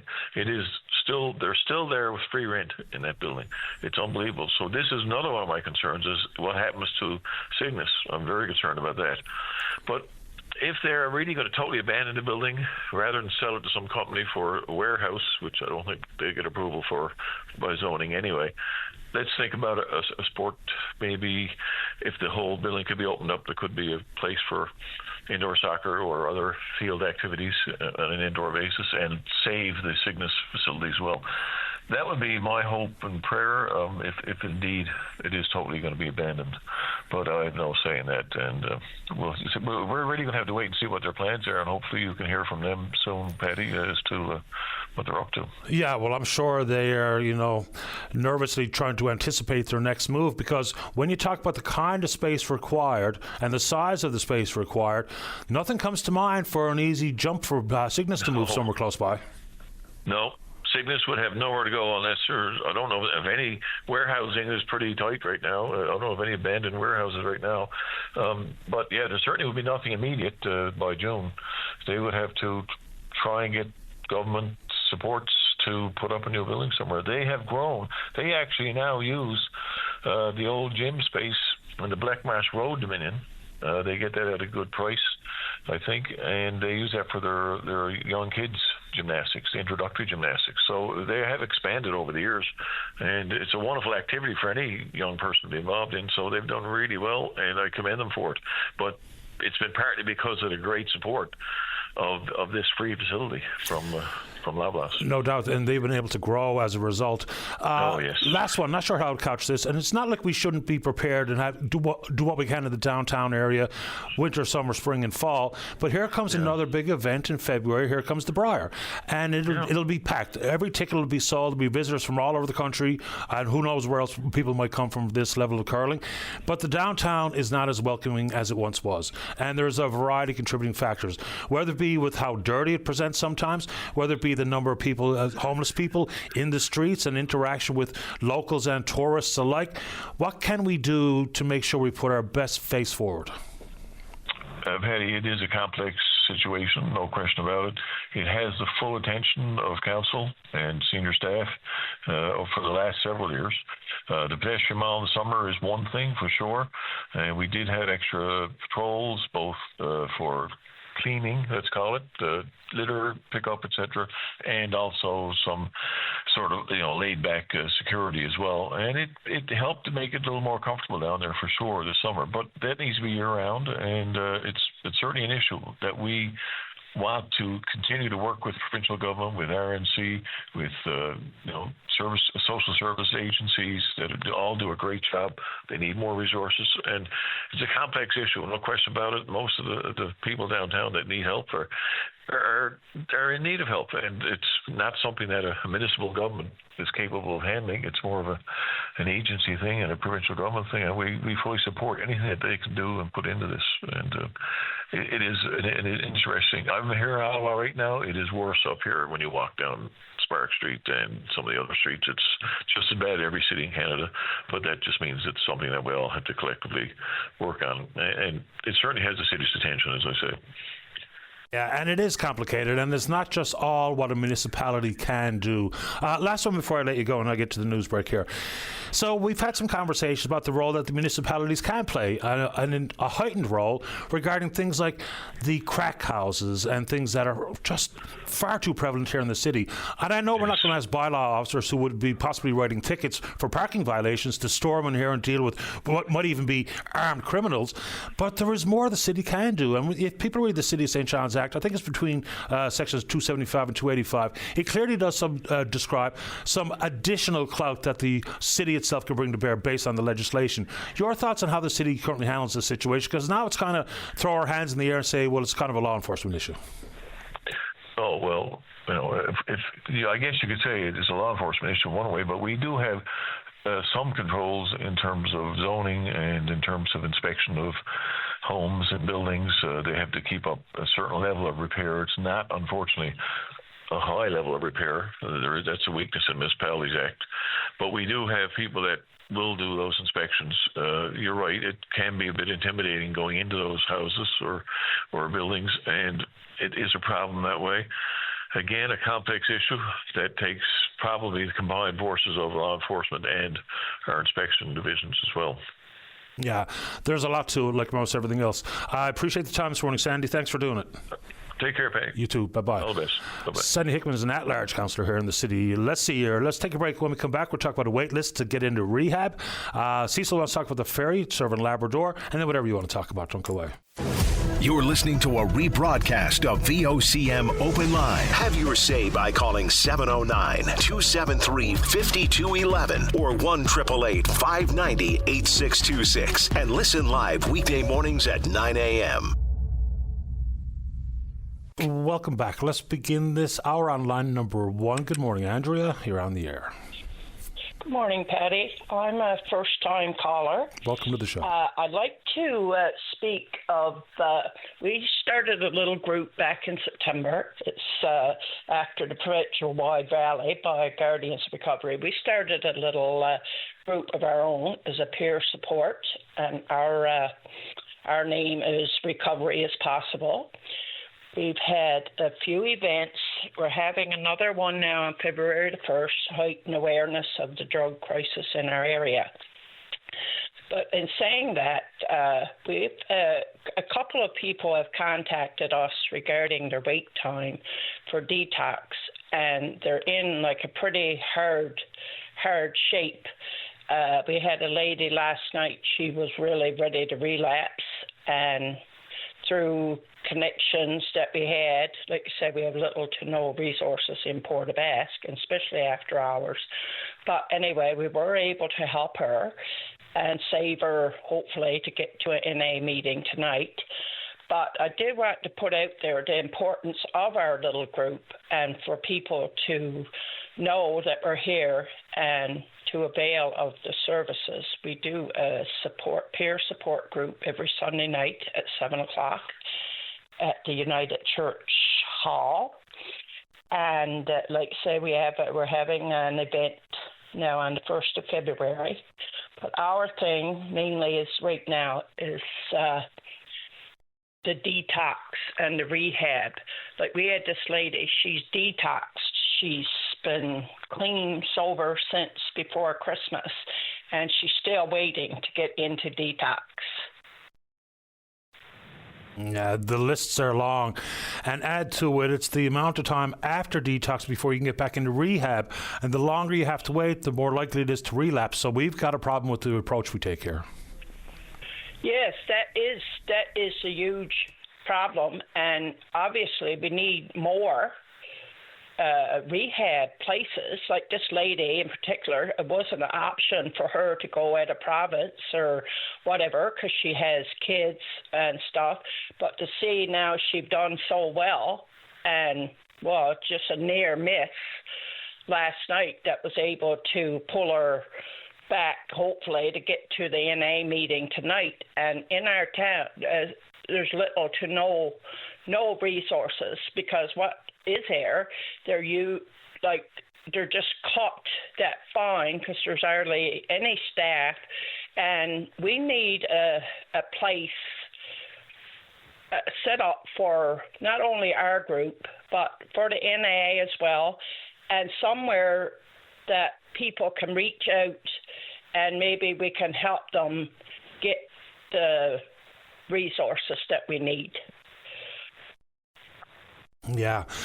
You know, it's time for government to acknowledge just the plain and simple undeniable facts here is the current approach we take to addictions and support throughout and detox and rehab and sober living. We're just not on the right track. We know that the numbers are growing. We know that the addiction, especially when we talk about drugs, it's a different type of drug addiction than it was even a decade ago. The synthetic drugs are more and more addictive. They're more and more dangerous. They're more toxic, more and more overdose deaths, more and more people falling into the death spiral of addiction. So there's no shame in admitting that we're not on the right track and trying to make things better, because the government has a lot of levers that they can pull here. So whether it be, having MCP cover beds at Vita Nova, or whether it be acknowledging that our current approach and access to the number of spaces is not good enough, let's just try to get it right, because it's destroying families, it's making the communities less safe, it's costing way more than it would to have adequate treatment in place. So we've just got to get back to the drawing board. Exactly. Like you say, we're in we're in Port aux Basques, but there is a surrounding area, of course. But we've had two individuals in the last 2 days have reached out to our group to say, we're here, we're waiting for they're waiting for rehab, and they can't, when they call, they're calling and checking on where they might be on the list, and they're not even getting an answer, really. And that's so sad, because I can only imagine what they must feel like trying to get past this struggle without using and not having anywhere really to back them up. Yeah. It's pretty bleak for Very so many people. sad. Yeah, and when people arrive at a point where they acknowledge they want help and they need help, well, we've got to be there to provide it. Exactly. That's what I'm saying. These are people who know and they're willing. But if you got to wait months with this struggle, what's the likelihood that you're going to make it to the rehab? But we are working with both levels of government, actually, to, well, I guess like everybody in the province, trying to come up with a solution to the problem, not to the problem, but how we can get the services for those people. So we're meeting with Carol Anstey tomorrow, actually, and just taking forth our concerns and stuff. But I thought I'd call you today, and hopefully to get our group out there to say that we are there. We're there every Sunday, 7 o'clock, and anyone you need or want that needs a peer support, we have a wonderful group there, and everyone is welcome with no judgment, no anything. Everybody is welcome. Just a quick question for you, Andrea. Say you're meeting with Carol Anstey. What role do you think she could play as a federal member? I don't exactly know what role she can play, but we want to meet with her to get it, because I honestly feel, Patty, that because we're in this little area and but it's not a sheltered area, this place needs to be heard. And I feel that speaking with Carol, explaining the situation, talking about where we are, might actually get a move towards the province or towards government to help us make or create a place that we have to use for these people, whether it's coming in, doing your pee test, doing anything that we could help anybody is what we want to do. You might come in not able to do it a form, but somebody could. We're just volunteer. We have no resources, no funding. So we just want to speak with Carol to maybe if she can direct us, I guess is the word I'm looking for. Yeah, fair enough. And I was just curious if you had some thoughts on federal government involvement or intervention, or maybe just simply to act as an advocate or a champion for the cause. Andrew, anything else you'd like to say this morning while we have you? No, I appreciate you taking the time to talk with me this morning, and hopefully we can, through it all with the crowd, we can get some help and get something moving here in our area. Fingers crossed. Appreciate your time, Andrea. Thank you. Thank you. Bye-bye. Bye-bye. All right, let's get a break in. When we come back, I see if I can't not drop that call. Dave, you'll have to take care of that one for me, please. All right, let's get a break in. When we come back, we'll say good morning to Rob Strong, oil and gas advocate, good friend of the show. Then, we were talking about the need to clean up the whole fish sauce plant in St. Mary's. There's also the ongoing concern for people who are seeing the aquaculture die-off waste transported right through their community. What about it? How's the incinerator working? What happens? And then we're going to talk about the Labrador Ferry, then you. Don't go away. Welcome back. Let's go to line number 3. Say good morning to Rob Strong, oil and gas advocate. Good morning, Rob. You are on the air. Morning, Patty. How's it going? Doing very well. Thanks for asking. How about you? Good, good. I'm getting excited already. Actually, Linda Swain called me yesterday and wanted me to talk a little bit about the utility module for the Beta Nord project. And this morning when I was reviewing her comments, I realized that I said instead of the topsides including 19,000 tons, I said 19,000 modules. So for anybody that reads the verbal part of that interview, I do apologize. 19,000 modules is totally wrong. It's 19,000 tons.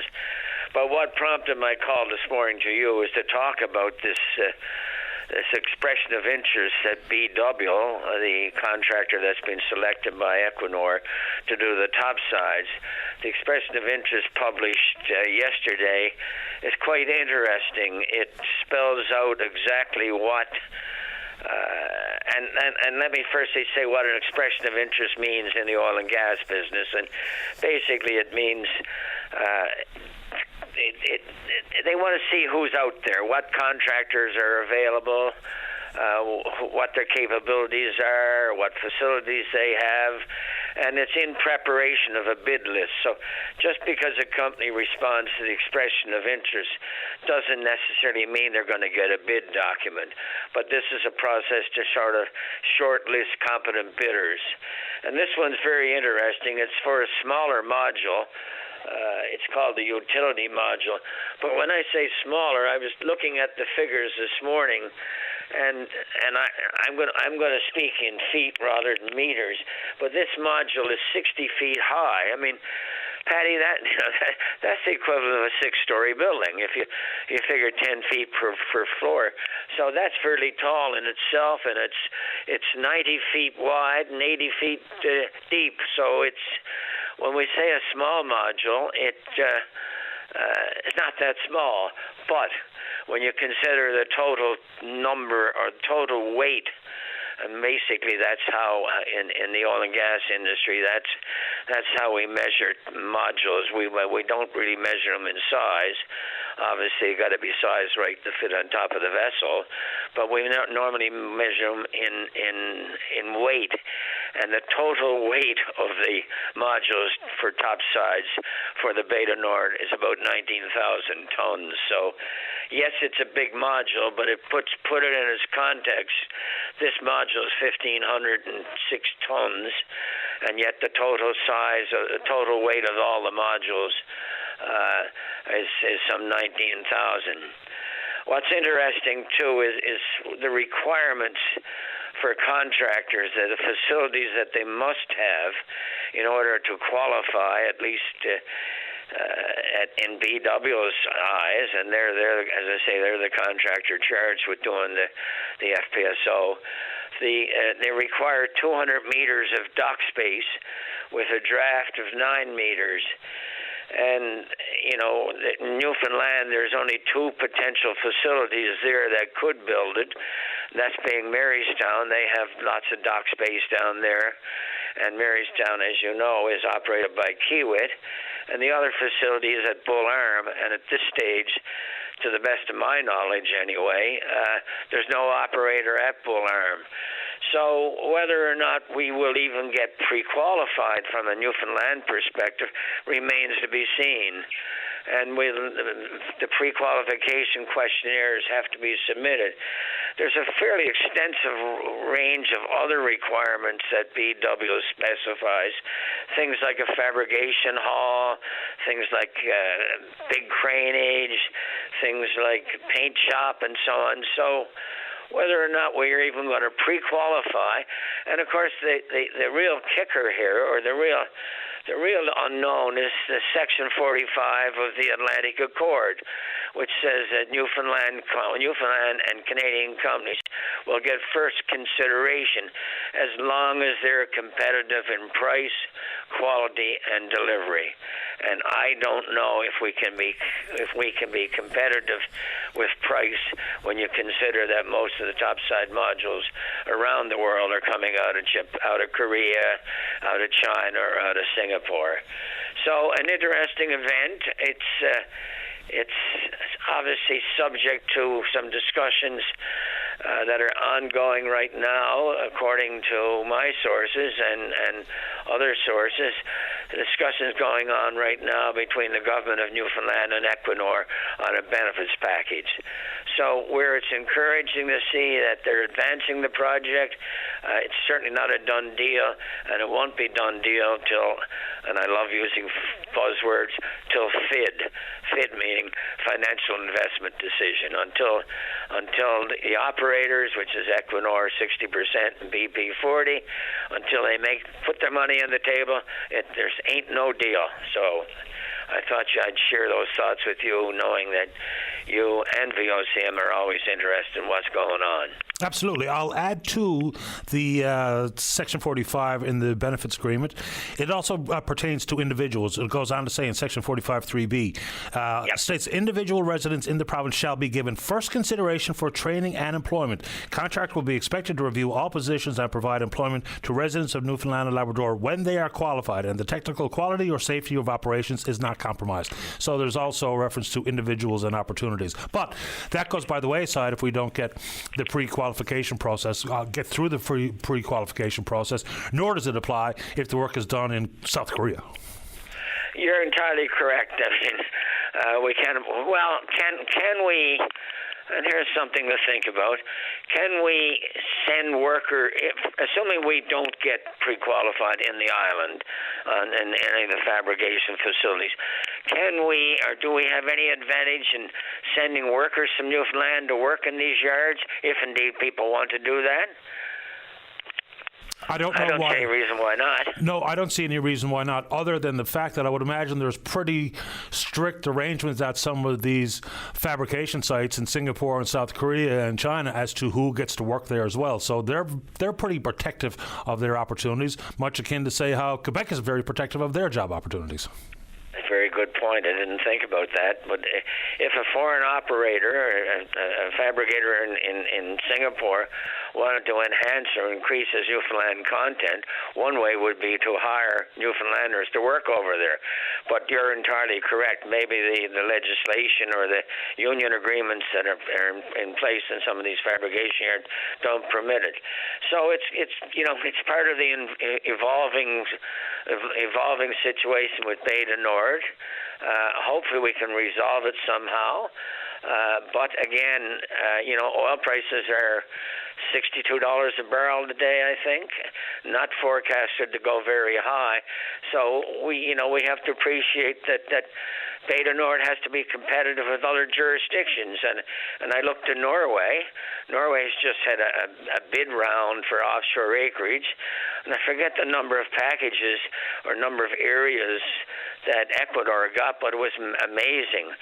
Norway is saying to themselves, as a country and as an industry, our oil is depleting, we need to find more oil, and they're offering more and more land packages in Norway to attract operators to drill and produce for oil there. So, we've got to compete, Patty. This unfortunate aspect of global economics and global petroeconomics is that we're not the only ones in the world that has oil, and unfortunately there are lots of other places. And I again reflect upon the times I spent in Guyana.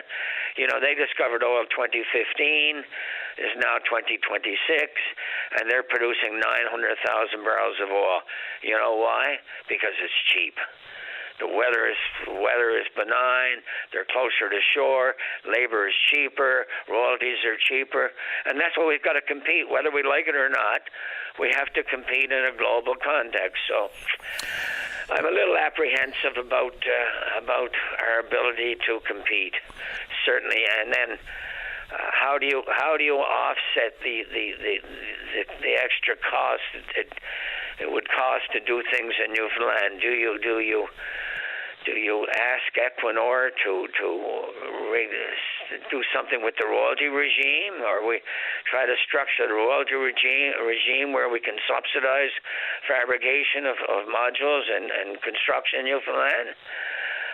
Can we afford to do it? I mean, I keep saying, there's 150 communities in this province that are under boil order waters.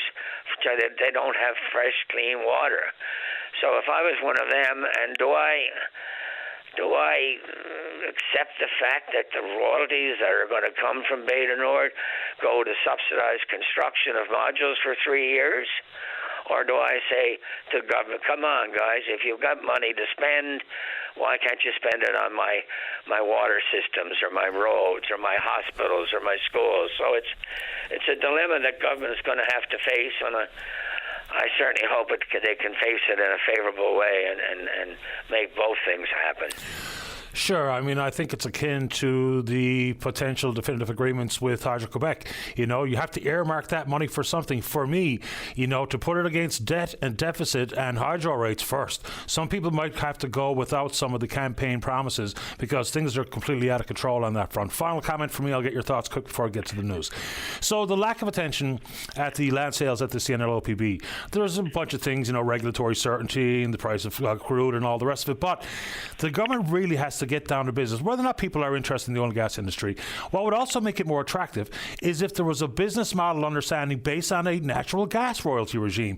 If that was part of the offering, and they knew, in addition to the recoverable oil, that there's also recoverable natural gas with the royalty regime in place, they'd have a bigger, much more well-rounded business case to consider whether or not they come here. Because currently, they know, we know, sitting on trillions of cubic feet, but no one's going after it because they don't know how much it's going to cost. And without cost certainty, forget regulatory certainty, cost certainty just means, well, can't even consider it. So your thoughts quick before I go. Your thoughts on certainty are entirely correct that an oil company is not interested in developing anything, be it oil or be it gas, until they know exactly what the rules of the game are. And one of the rules of the game are what are the royalty regimes. But I have one final thought, and that is perhaps, Patty, we should look at our land tenure process. And that's the way that we award acreage offshore Newfoundland and Labrador. Once a year, we have a call for bids. The CNLOPB, as the regulatory body charged with monitoring this, says, okay, anybody interested in drilling offshore Labrador? Next year, they might say, anybody interested in drilling in the Jeanne d'Arc Basin? Next year, they might say the Orphan Basin. My point being is that there may be better ways of offering acreage. And ironically, I was just reading something in one of my publications, and it says, quote, Suriname put 60% of offshore basins on offer in new oil open door program. Why can't we look at that? For instance, an oil company may not be interested in Labrador, and Labrador may be the area selected for bidding this year. But that oil company might be interested in the Orphan Basin. So why can't we look at probably structuring our offshore licensing procedure in a more favorable way that attracts some oil companies, because, you know, we've got 20, 30, 40 years of oil, and we've got to move very quickly to make it, to drill it, because you can't produce it till you drill it. So I have some long thoughts on that, and I'm happy to share with you in another time. And I appreciate that. Thanks for the call this morning, Rob. My pleasure, Patty. Take care. You too. Bye-bye. All right, break for the news. When we come back, those of you in the queue, we'll get to you right after this. The Tim Powers Show. Join the conversation weekday afternoons at 4 p.m. on your VOCM. Welcome back to the show. Let's go to line number 5. Say good morning to the founder of the Open Courts Foundation. That's Declan Walsh. Good morning, Declan. You're on the air. Good morning, Patty. How are you doing this morning? Great today. Thank you. How about you? I'm doing pretty good, thanks. I just wanted to call in today to discuss a new nonprofit organization that we called Open Courts Foundation. Our main goal is to break down some of the financial barriers that many youth face in our tennis community, and just wanted to come on, spread the word, and promote our launch event that's going to be happening tomorrow. Tell us about it. How's it going to work? So yeah, we have our launch event now tomorrow. It's going to be at the HCR Muse Community Center, 5:30. And we're basically going to be spreading the word about our mission, which is to very simply break down the financial barriers that so many children are facing. Our main goal is to make tennis more accessible in the province, no matter somebody's financial status. And, you know, it's a gap that we see not necessarily only in the tennis world, but just in the sporting world in general, where access to programming is being limited by financial barriers, and that's something that we want to break down and help. And rightfully so, and it's across the sporting world. You're absolutely right. Give us an idea what the financial barriers might look like insofar as tennis goes, because some people might envision, well, I just got to go to Larch Park with a tin of balls and a racket and I'm playing tennis. So just talk about the access and financial barriers. And for sure, yeah. And going to an outdoor public court is such a great way to get used to the game and introduce yourself to it. In terms of tennis programming, Our only year-round facility is at the Greenbelt Tennis Club on Newtown Road. And to play even one semester of tennis costs more than $200, and that semester it only lasts 3 months. So you imagine if you really want to progress in the game, if you want to develop and improve, and you want it to become a sport for life for yourself, it's really hard to keep up with those prices. So our main goal is, when it comes to tennis programming, is fully subsidizing and funding young children, especially in the area of Greenbelt, which is Rabbitown, more or less. We really want to just break down those financial barriers. And another one of our goals, Patty, is again, like you mentioned, introducing somebody to tennis. So our Try It tennis program is another program that we have.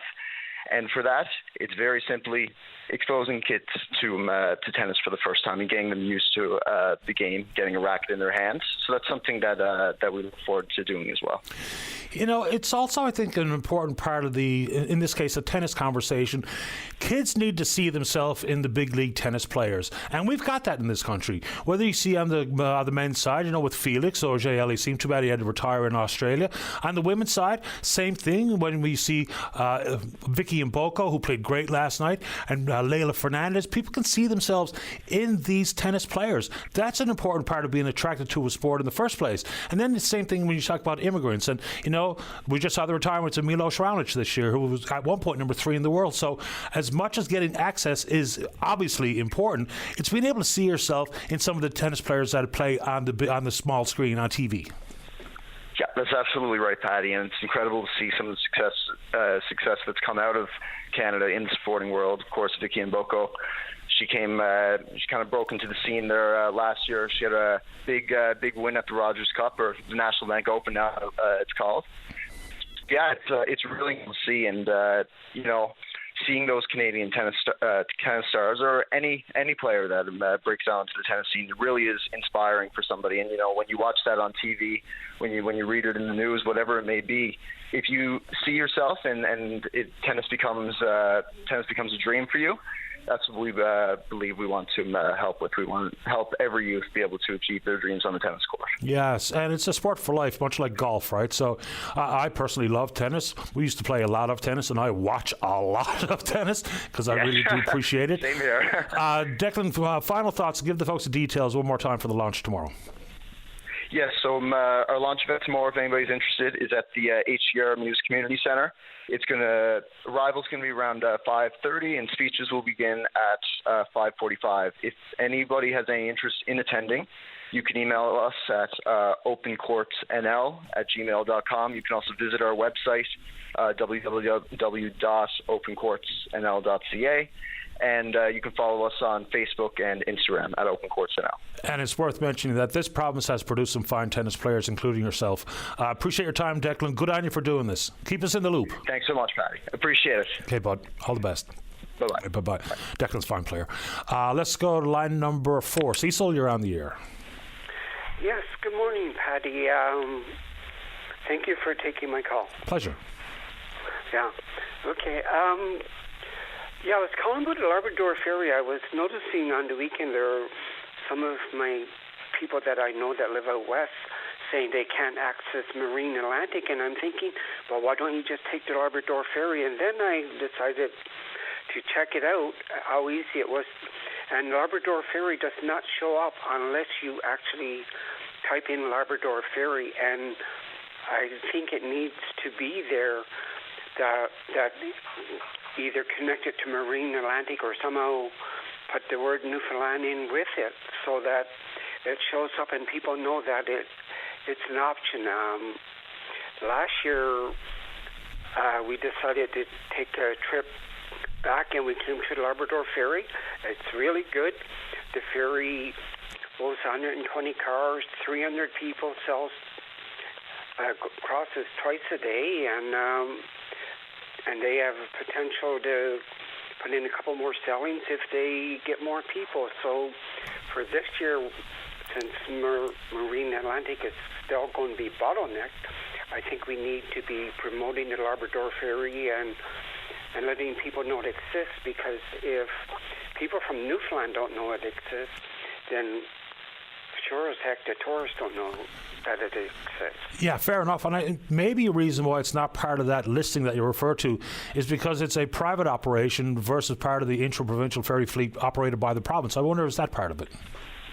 I wasn't aware that it was private, but somehow it still needs to be there, because I think it really boosts our tourism, because people might be able to get there or leave by Marine Atlantic, but then, like most tourists, you want to go see something else. So if they could come in, say, through Port of Bass and leave to Labrador, it's a good thing. Absolutely. Awareness is obviously key. It's a good point, Cecil. I didn't know that was the case.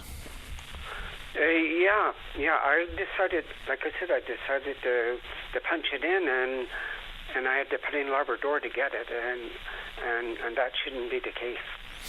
Absolutely not. It's a good point. I'm glad you raised it this morning. Appreciate your patience. Would you like to say anything else while we have you?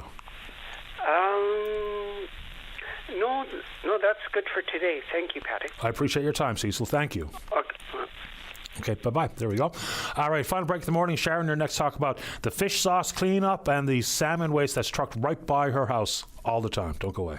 Welcome back to the show. Let's go to line number 2. Sharon, you're on the air. Hi, Patty. It's Sharon Pickett. Yes, ma'am. I know I sound like a broken record, but we still have the same concerns here in Bay St. George South, and no one is addressing them. And as you're aware, there was another major die-off of the aquaculture industry, salmon, on the south coast in December. And that is still being trucked here. The company said it was environmental causes that caused the die-off, but this is winter now and colder, so what are the real reasons for the die-offs? It still continues to go here to New World Dairy, to the digester. We still have the horrific smell at different days, depending on the wind for me. And to go out and shovel snow on a nice, crisp winter day, I have to cover my mouth with my scarf. I can't. It's nauseating. You can still throw up. So, it's just, and nobody is doing anything. And rumor is that the burner in the digester hasn't been working now for a month. And so what is actually happening with all this waste? And then there was supposed to be, our protest was in early October, and there was supposed to be an inspection done by Service NL. Apparently that inspection hasn't been done. It was supposed to be done yesterday. Now imagine, with all the snow that's down, how accurate is that inspection going to be? So now in the news, it's this other disaster in St. Mary's Bay that's been going on for years, and I'm glad to hear that they've finally made some progress, that it's going to be cleared up. But my concern is all that toxic waste from that fish sauce, is that going to be trucked into my community of Bay St. George South as well? And it's confirmed that it's toxic waste. Are we considered a designated dumping ground for all the mistakes that government has made? And where do we turn? There's no end to this, right? I just want to get the word out that if this is a consideration, I'm hoping someone will stop it. Because with the aquaculture industry, and it's still ongoing, nothing has changed. And the gentleman, Melvin Jackman, that was in the video Rock Plastic Salmon, he continues to pick up garbage from this industry on the south coast. and it isn't recognized. What do we have to do to get somebody to stand up and recognize that there's a problem with this, that all of this is environmental disaster? Like Bay St. George South was a well-respected cabin community, well-loved for its nature and its fresh air and clean water, and we're just being dumped on. Maybe the fish sauce waste isn't planned to come here, but it would be nice to know if it is or not. It's just a concern that I'm worried about. It's a fair concern. At this moment in time, we have no earthly idea what the future is for those, 110 or 114 vats of that rotting fish sauce that's in St. Mary's. I really don't know. Even when the province says in the next 48 hours they're going to secure the building, not even sure what that means. But that thing has been sitting there for so long, it's outrageous that it was able to exist for this long and the community's getting battered. Same thing with the circumstances you're facing. It's a fair question about what the veracity of the inspection will look like if one of the burners or the burner is not working. Oh boy. No, and like I said, that was October.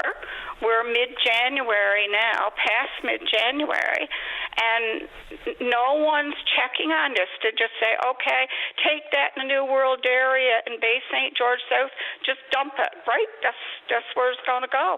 But what's the consequences of all this? Nobody is taking responsibility for what is really happening here, and that's my concern. Where do we turn? I wrote to Joanne Thompson, and I wrote a letter in November because early November, nothing was being done. I had a reply from one of her assistants who directed me to somebody with DFO, and I called that gentleman, but I didn't get a reply because they said in the letter it's not a federal government issue, it's a provincial government issue. But there's no one in provincial government that's willing to address this. I don't understand why. It's just like a blank slate. Far as environment is concerned, talk is cheap, right? But I wish somebody in government would acknowledge that there is a problem with our environmental and what can they do about it, and that somebody has the guts in there to act on it and make sure that this isn't dumped in our area as well. So I just wanted to get it out there that I just wanted to raise concern, and I'm grateful that your show is available for someone, like me to bring our concerns forward. Happy to do it. And, it is a provincial issue, aquaculture is, but it's interesting how the federal government treats the west coast of Canada's aquaculture industry much different than here. It's sort of like throw their hands in the air, oh no, that's the province's responsibility. Yet they've made some very distinct decisions based on operations on the west coast of Canada. I really appreciate you making time for the show, Sharon. Hopefully someone's listening who can do something about this. Or at least give us some answers about the inspection and the timing of if it's not in fully operational standards. Yes, I agree. Anyway, I thank you for taking my call. Appreciate your time. Thank you. Okay, thank you. You're welcome. Bye-bye. Bye-bye. And just one more time, someone asked why we didn't mention, but we did, but I'll put it out there one more time. Now in the next minute and a half, people are going to be clicking like mad to try to buy tickets to the Briar, and there's a lot of conversation about Brad Guzhu's final hurrah, and so there should be. But also important to note, there'll be 2 NL rinks at the Briar coming up beginning on February the 27th, because the play down for the provincial representative begins tonight at 7 o'clock at the Remax Centre. We'll soon find out who exactly is going to be joining Brad Guzhu's rink representing this province, because of course Guzhu has pre-qualified. Quick check-in on the Twitter box before we say goodbye. We're VOCM Open Line. Follow us there, and plenty of you have chimed in on a couple of calls we had here today. Email address is openline@vocm.com, and yes, we will indeed pick up this conversation again tomorrow morning right here on VOCM and Big Land FM's Open Line. On behalf of the producer David Williams, I'm your host Paddy Daly. Have yourself a safe, fun, happy day. We'll talk in the morning. Bye-bye.